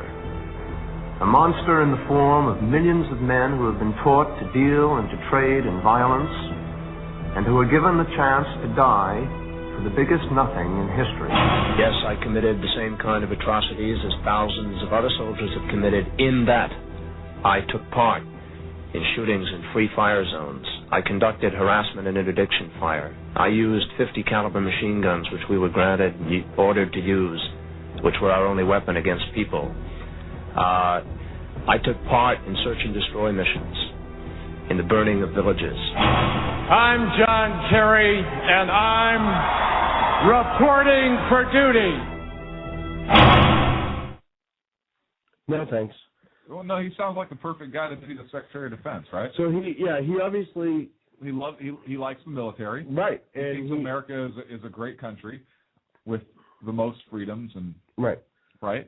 Because literally, and there was the whole commercial from the Swift Boat Group when he was running, but he literally came out and testified against Congress about war crimes that Americans were committing, and I think it was the Senate, Americans were committing in Vietnam, that when American soldiers were caught in Vietnam and tortured, they were tortured into signing documents saying that they committed those war crimes that never happened.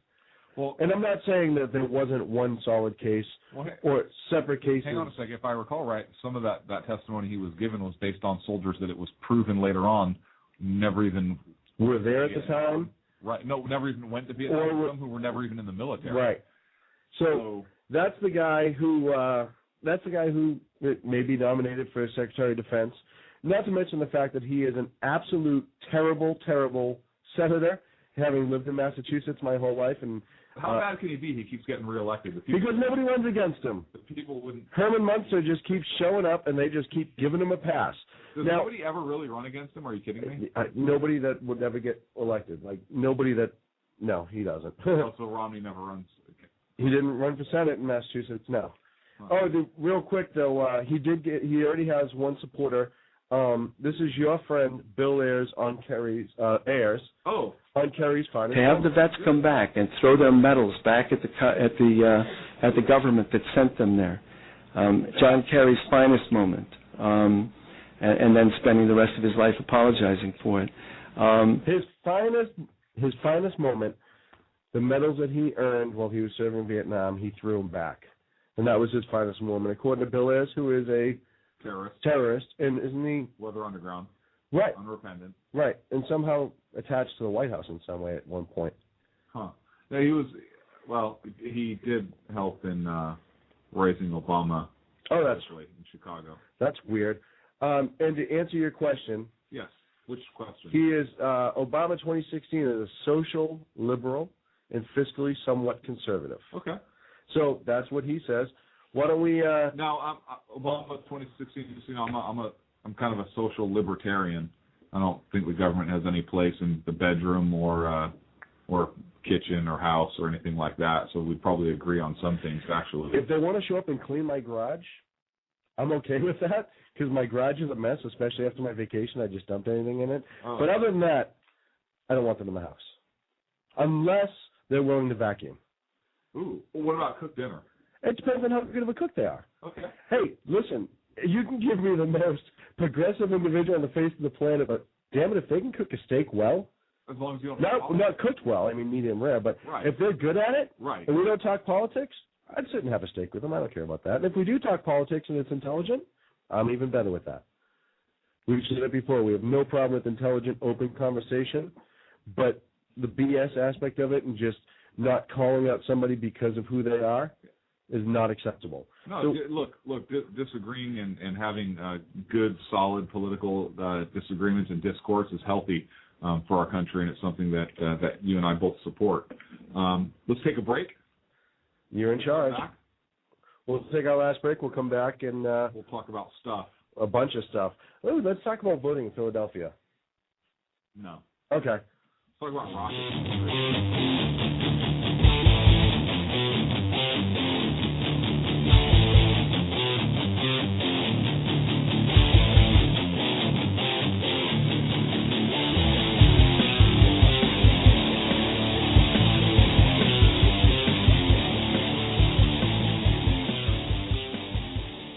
How you doing? John Grant here.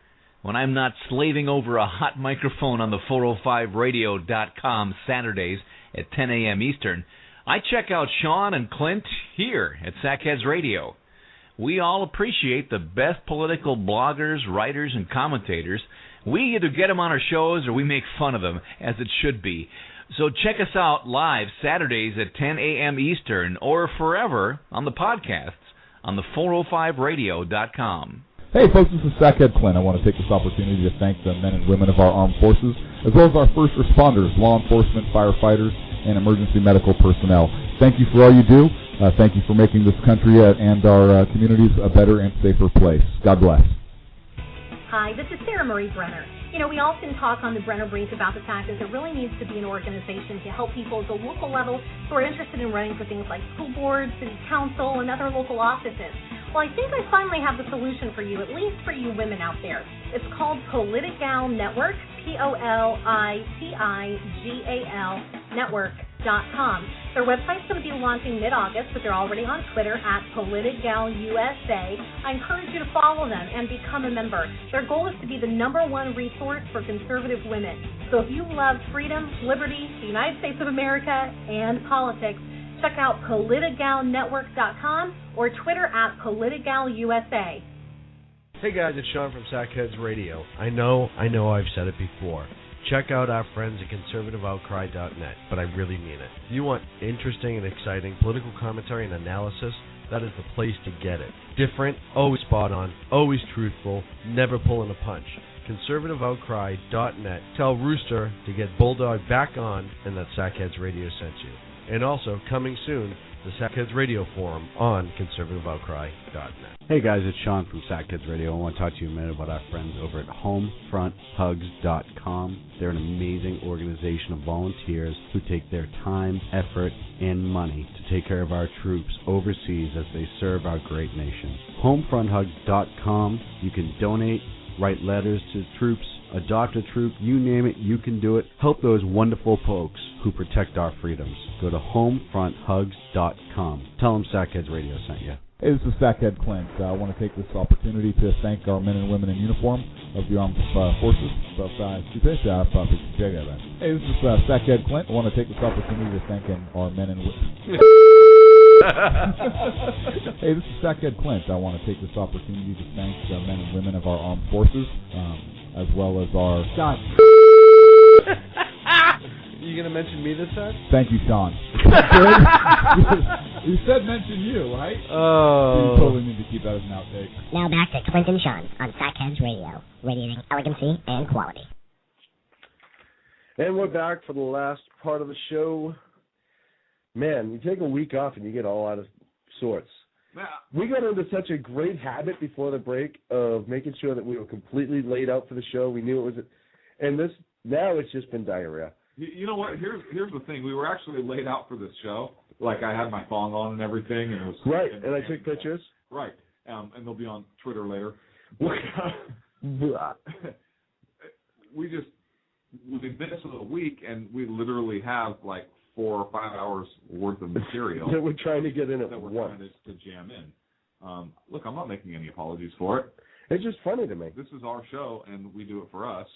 It just kills me that we've gotten really good at, like, hey, we're talking about X, Y, and Z. Let's make sure that we give this ample time, that ample time. Look, if we have cross discussion, great. This isn't Sesame Street, okay? No, we don't discuss X, Y, or Z. We don't discuss letters. Show's not brought to you by the number or whatever, or the letter whatever. We the letter G for government. Topics. Ooh. What? Just I saying. like it. But who knows how long we'll be allowed to do this show now. Just saying. Anyhow, I mean, seriously, that days could very well be numbered. Hey, how's about Obama 2016? You changed your username to Sackhead Clint 2016. He's running. Start a campaign. Help us out. Start a campaign. I think Rooster got all excited that you had your own personal Twitter account, which I laugh at because you can barely spell Twitter. I have my own Twitter account? Yeah, I made one for you. You're a riot, by the way. I don't even what is. No, you don't have to. You don't have a Twitter account. Look, here's how I tweet. I literally send Sean a text message and say, "Hey, say this," and then I tweet it. Yeah, that's how I tweet. Usually, I hashtag it SHC for Sackhead Clint, so everyone knows who it came from, because it's always like angry and has big words. So, super hot Clint. If I told you that there was 59 voting divisions in Philadelphia, right? 59 separate voting divisions. There are, or there are. At least? I'm telling you that. Okay. You would think that out of those 59 divisions, districts, some people call them whatever, that the Republican candidate, despite who it is, there's always that one person who goes in and fills out the box just because, would have gotten a vote, correct? It's just likely. I mean, big city like Philadelphia, very dense, highly populated, lots of people. Has to be one, right? Yeah. Negative. Mitt Romney received not one vote. Zero. Yeah, but okay, so out of what, like a few hundred votes? No. I'm looking for the exact number. I had it here somewhere. Oh, prepared. So it had to be like a few hundred. I would say a few 100,000. A few 100,000? We're talking about Philadelphia, 59 voting districts. Not one vote for the Republican. Huh. Isn't that weird?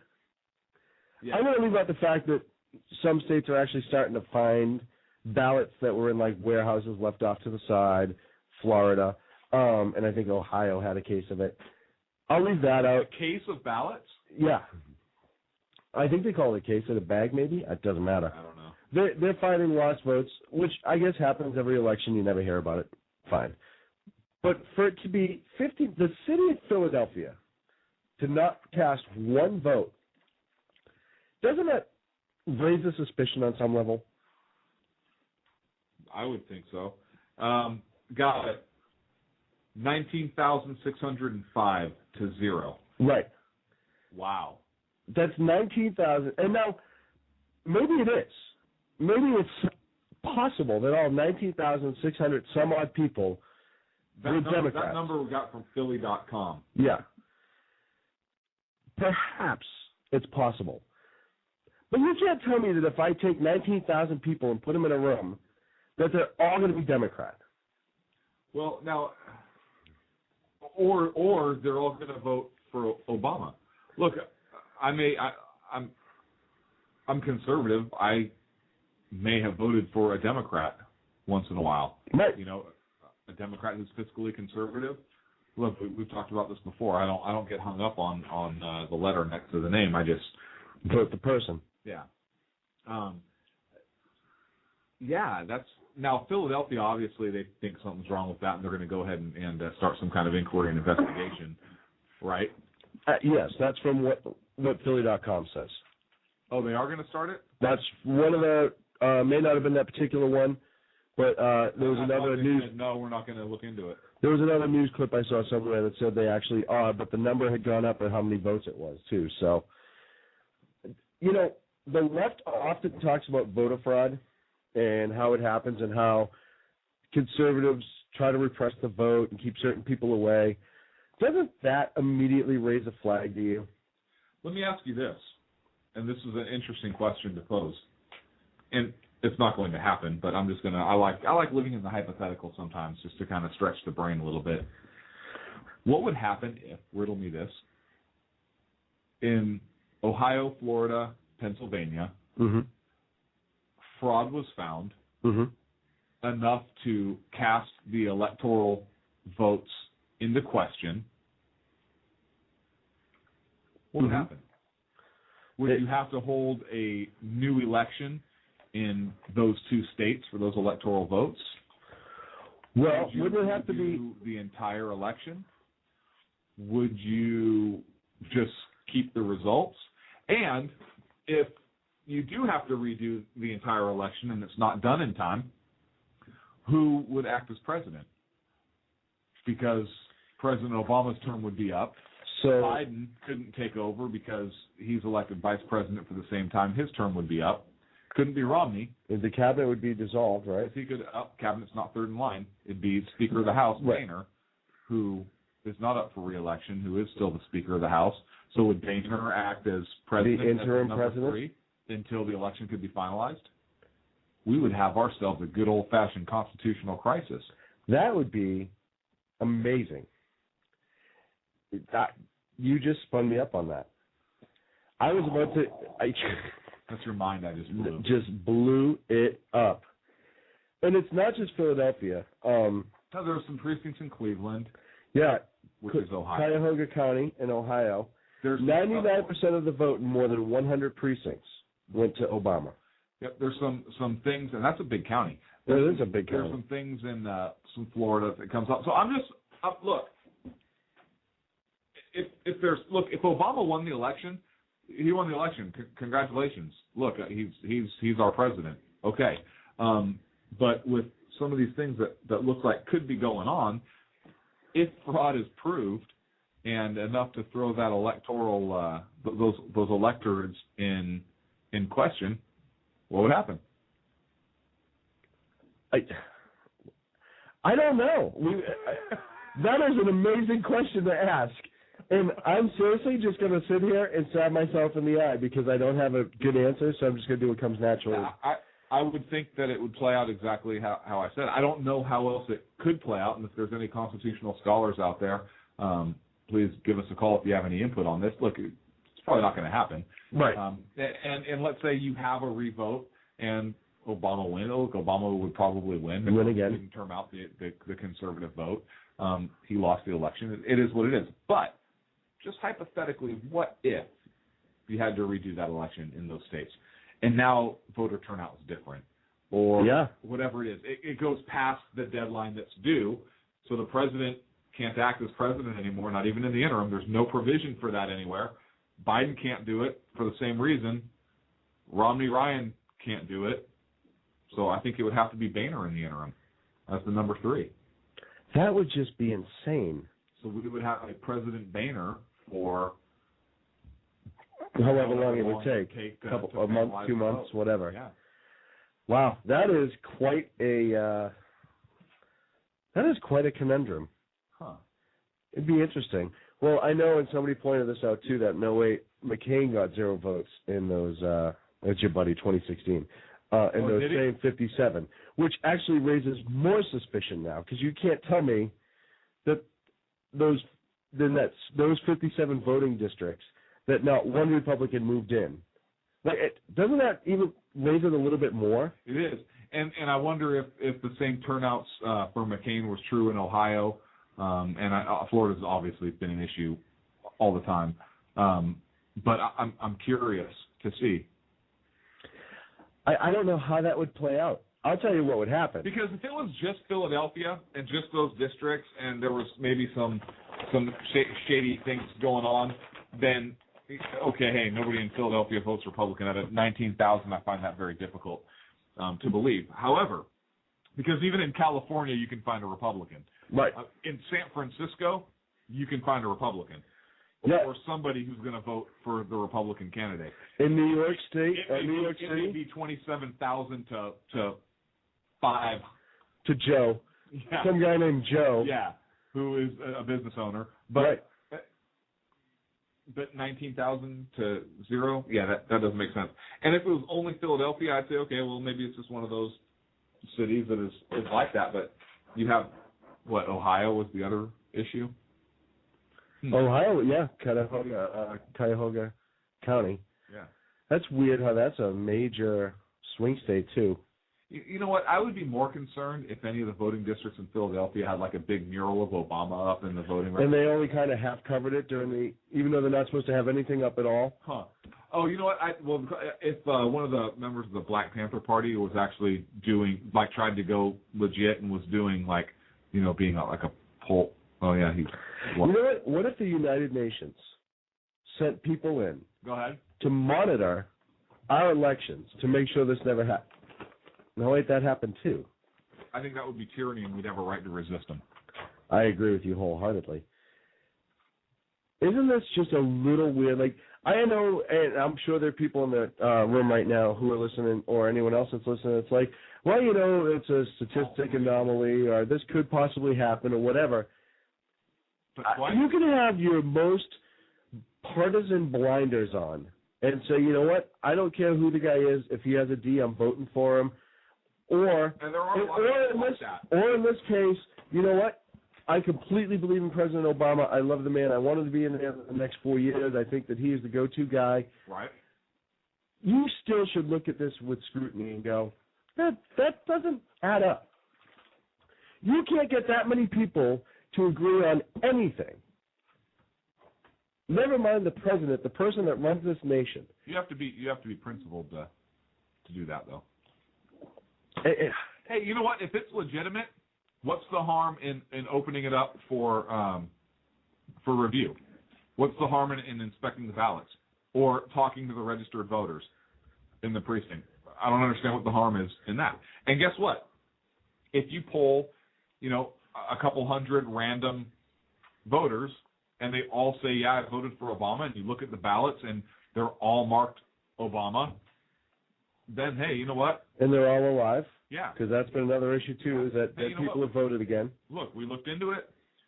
We obviously can't interview 19,000-plus people. We interviewed a random sampling of several hundred.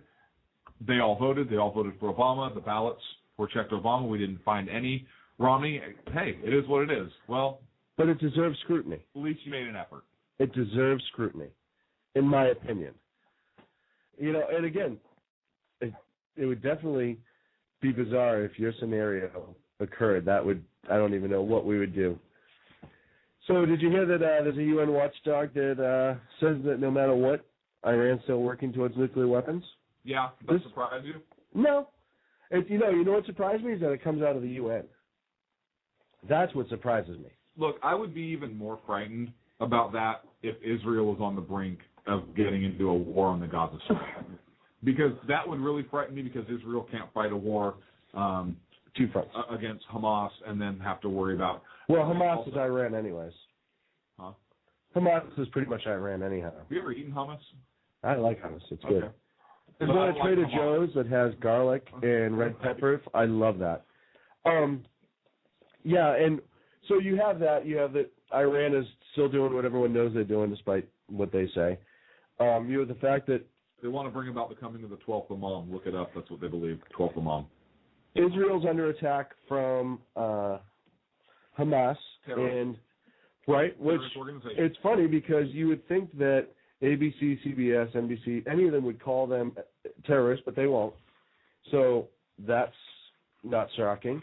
But Hamas is designated as a foreign terrorist organization. Yes. It has been since the late 90s. Despite the fact that they have a delegate in the UN. Hamas does? Oh, well, no. Sorry, Palestine does. Yeah. But now the Israelis, rather, looks like they're getting ready to mount on a ground war because they've been hitting with rockets. They've been hitting Tel Aviv, Jerusalem, places that they've never hit. They're using the Iranian-made Fajr 5 or Fajr 5 rocket that has much more distance. The ones fired at Tel Aviv, I believe one hit, or no, they went in the water and one hit in Jerusalem. But it's getting scary, and it looks like right now Iran's pushing Hamas to really create problem in Israel. It's funny how this happens after the election. You are such a conspiracy theorist. I just saying. You know what's funny is that this happens now while they're still working on their nuclear program. Yeah. You think they're not trying to draw Israel's attention? Of course they are, because you get Israel involved in a ground conflict there. What's the United States going to do? What should they do? What are they going to do? Oh, I don't know. What is Great Britain going to do? I think Great Britain will come to their defense. Think so? Absolutely. I don't know. Absolutely. You want to take a blind call, no screening? Yeah. We don't do it often, but why not? Let's do it. If you're a wingnut, we're hanging up on you. Sackheads Radio, you're on the air. Hello. Hello? Hello. Yeah, can you hear me? I can now. Go ahead. Okay. I just want to spit my mind on, I thought you guys were talking about, methamphetamines, but you're talking about war now. I was just wondering what kind of things you wanted me to express my opinions about. Methamphetamine. We didn't discuss methamphetamines. What show are you listening to? Is it? Maybe I got the wrong show, but okay. I'll just like to say my opinion about the war in Afghanistan that recently ended. Oh, no, I appreciate it, but we're talking about Israel possibly going to war in the Gaza Strip. Oh, okay. Okay, well, I did have my opinion about that. From what I know, they're fighting about a piece of land, if I'm wrong. Is that correct? You're in the ballpark. Yeah, you're in the ballpark. Yeah. I know, I don't really follow, these things because from the saying I go for is they got money for wars, but they can't feed the poor. So I'm trying to bring that, Israel? conception. I'm sorry? Israel can't feed their poor because actually they have very little people who need feeding. So, or are you talking about the Gaza Strip not being able to feed their poor? Well, every country does have an unemployment rate, like there is, you can't say that there's no poor people there. Well, what about Luxembourg? They're one of the richest nations per capita because they have such a small populace. Yeah, you can't say Vatican City has, homeless people. There's only 50 of them in there. But what I'm trying to say is, they don't go to war, I don't see the point. Why can't they just decide on a little contract saying, you have your bit, we have our bit, and you do your thing, Listen, I don't think anybody actually wants to go to war. The problem is the Gaza Strip keeps firing rockets at Israel. So at what point, let me ask you this, if you're my next door neighbor and I walk over to your house every single day, or every couple days, and I punch you in the face, how long before you get sick of it and punch me back? Probably the first time.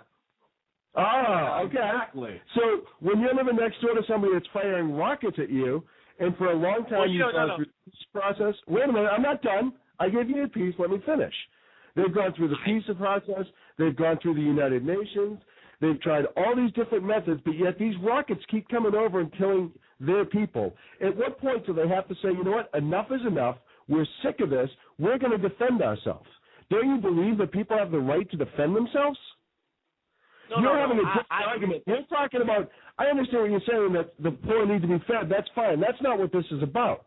What I'm telling you about right now is Israel keeps getting attacked by the Gaza Strip, namely Hamas, and you're talking about neighbors feeding each other. This is apples and oranges, man. No. What I was trying to say, that tried to resolve this problem without violence. If you come to my house and you punch me, there's a reason why you punch me. It doesn't work. We try to resolve that. We try to resolve that in this country in cities where there's high crime. We've tried to resolve that in other nations. We've tried to resolve it that way. Listen, they won't stop. So but what? That's why I think Hitler was the way to go, When he was running Germany, there was no internal conflict, between Austria and Germany and Poland. He was doing his thing. Because are you kidding me? No. You let me talk for a minute. I think Hitler was a good leader. He just had something. Hitler was the man. You just said Hitler did his thing, and I disagree with you. Hitler murdered millions of Jewish people. Well, now, hang on. He was a good leader. The Nazis were the first to find out that smoking is bad for you, and look at us now. Everybody's smoking. Everybody ain't looking at the facts. The Germans were the first ones to incorporate, animal welfare. Now when you see Peter every day. And you know what? In 10 years, y'all going to see Hitler ads on the TV. Oh, you're 100% right. Hitler came out and said people aren't allowed to smoke. He took away their freedom of choice. That guy was awesome. Is that what you're saying? Hey, man, look at America. Look at America right now. They're taking I out love freedoms as we speak. Right. But you just applauded it, and now you're trying to use it as a point in the other, and the whole damn topic we're talking about is Gaza taking, Israel taking rockets from Gaza, and you're saying they should sit down, and then when I argued that, you jumped to Hitler. If you're going to, I don't mind if you call in, but let's try to stay with the program here. I'm talking about Gaza attacking Israel. We can't have Gaza or Israel standing up and saying, like, we president now, we going to do this. I'm saying they should resolve the problem, whatever issues they have, without violence. I don't get it. We should get the whole UN, the whole... They've tried. Open history book. They have tried. It hasn't worked. Gaza doesn't want peace. They want to blow Israel off the map because they're a proxy for Iran that doesn't think Israel should even be a place that exists. Well, listen, man, I got to say, we all brothers, and we got to work together to solve this problem, you know? So that's why I brought out Hitler. But you can only rationalize with rational people. When you're dealing with irrational people, they can't be rationalized with. Let me tell you this. Where are they getting the rockets from? Iran. How do you... There's no proof. It's the Fajr 5 Iranian rocket. They designed and built it. That's the rocket they're using. That's proof. You're saying Iran is making rockets for Israel. No, for Gaza. For Hamas specifically. I'm not sure it's serious. Well, there's no proof. You can't say that, you know? If you want to sanction everybody, you might as well do it. Dude, it's a fact. Hang on a second. So if a slide of a Springfield Arms semi-automatic handgun is found on a crime scene, and it's a slide for a .45 caliber handgun, and the victim was shot and killed with a .45 caliber bullet, can you say that it was in fact a Springfield Arms firearm that was left at the scene that probably committed that crime?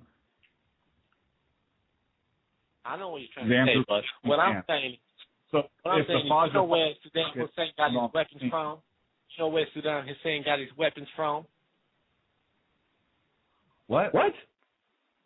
You know where Saddam Hussein, the guy that we were trying to look for 10 years, you know where he got his weapons from? America. Yeah.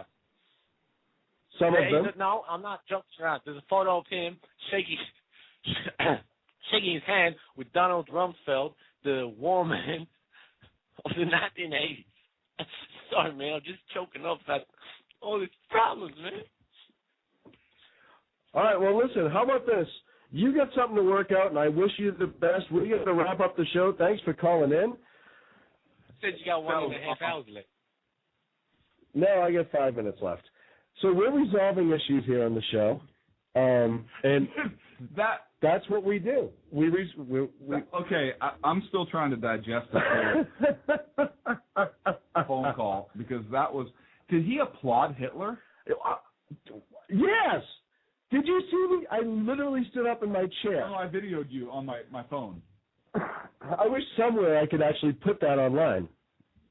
Where you pulled your paper bag off and threw it up against the wall. I have no idea. We were talking about Gaza and Israel. Well, what was great is everybody calling a completely different show. Right. Which is awesome. That's how you know you're off to a good start. And then he thought it was about methamphetamines. Yes. Which we haven't mentioned all night in our defense. Correct. This is one of the few times we haven't talked about meth on the show. Yes. Then, I don't even know. We went for a walk down Friendship Lane, and then we thought that they should try something new that they've never tried before, and that's a peace process between Hamas and Israel. Which is why isn't that guy at the UN? Because somebody should have thought of that sooner. Was that Van Jones? And then how do we prove where they're getting their rockets from? I said early on, it's the Fajr 5 rocket. That's the long-range rocket, along the many other ones that they've been using. Why are you recapping this to me? Because I can't wrap my friggin' brain around it. Hey, how'd you like the Springfield analogy? That was amazing, by the way. I appreciate it. And I tried to step in a couple times, but you were too far gone. Yeah. Was I really? Yeah. You know what? I feel like dude, that was awesome. Frank the Tank in Old School when he was debating Carvo. I just woke up and I have no idea what the hell happened. Did I win? What was funny is I was watching you and I was thinking, wow, I'm watching Old School right now. Because that's kind of what I thought. I was like, okay, where's Sean? Oh. We're not Sean. Where is Sean? Come on. Every now and again I show my teeth. Every now and again I will show my teeth. That's not your teeth. Oh. Put it back. Sorry. No, please put it Every now and again, is this my teeth? To get back to my point. Are you really going to try and get back to yes, the point? I'm taking my headphones off so nobody else can call in. To get back to my point real quick. If you take your headphones off, the phone lines cease to work. Yeah. My fear is what you brought up before we just got that wonderful phone call, is that if Israel goes into Gaza and gets into this land war, is that Iran may use that as an opportunity. And then what happens with, like you said, Great Britain? What does America do? Do we go to her defense, Israel's defense, like we should? If they get outright attacked by Iran, we should absolutely defend them. And I hope it happens. Why are you looking at me like that? I hope let me rephrase that. I don't hope the attack happens. Okay, I hope that, God forbid the attack happens, that we do the right thing and go to Israel's side. Go ahead. Chris Matthews is conservative. Yes, we've discussed that. We haven't addressed Chris Matthews at all tonight. We have a couple minutes left, and I just wanted to throw that out. Chris Matthews is a real conservative, and I think I'm going to spread that rumor. Well, I think it's a wonderful rumor. Well, anyone's in the room right now and you have a Twitter account, just tweet at @hardball_Chris, say glad to see you're a conservative, and see what he says. Yeah, and tag us in it too. And here's the rationale behind it. We explained it a couple shows ago. He believes that everybody who disagrees with Obama is a racist, doesn't like Obama because of his race, so it's got nothing with ideology. Right. If conservatives cannot like Obama based on ideology, then obviously he cannot like him for his ideology. And since Obama's ideology is liberal, Chris Matthews doesn't like him for his ideology, Chris Matthews is obviously conservative. So there you go. Proof through logic that Chris Matthews is in fact a conservative. He's been masquerading on MSNBC. I demand, maybe we need to start a petition to move Chris Matthews to Fox. We've uncovered the wolf in sheep's clothing. Well, that pretty much sums up our whole show, doesn't it? He's been, ladies and gentlemen, stop Chris Matthews, who has infiltrated the progressive media, has infiltrated MSNBC. He's a conservative operative working from within, as proved What's going on here tonight? As proved by our soundproof circular logic. Foolproof. I'm out. We'll see you next Friday night. We will be at the New Layer officially next Friday night. We will open it up, and by open it up, I mean put all the concrete in place and make sure nobody can come get us. Check us out on Facebook, Sackheads. I'm bringing the canned goods. Twitter @Sackheads. And did you bring the MRE? If you look at www.sackheadsradio.com. We got to go. See you next week. Thank you. Bringing the ammo.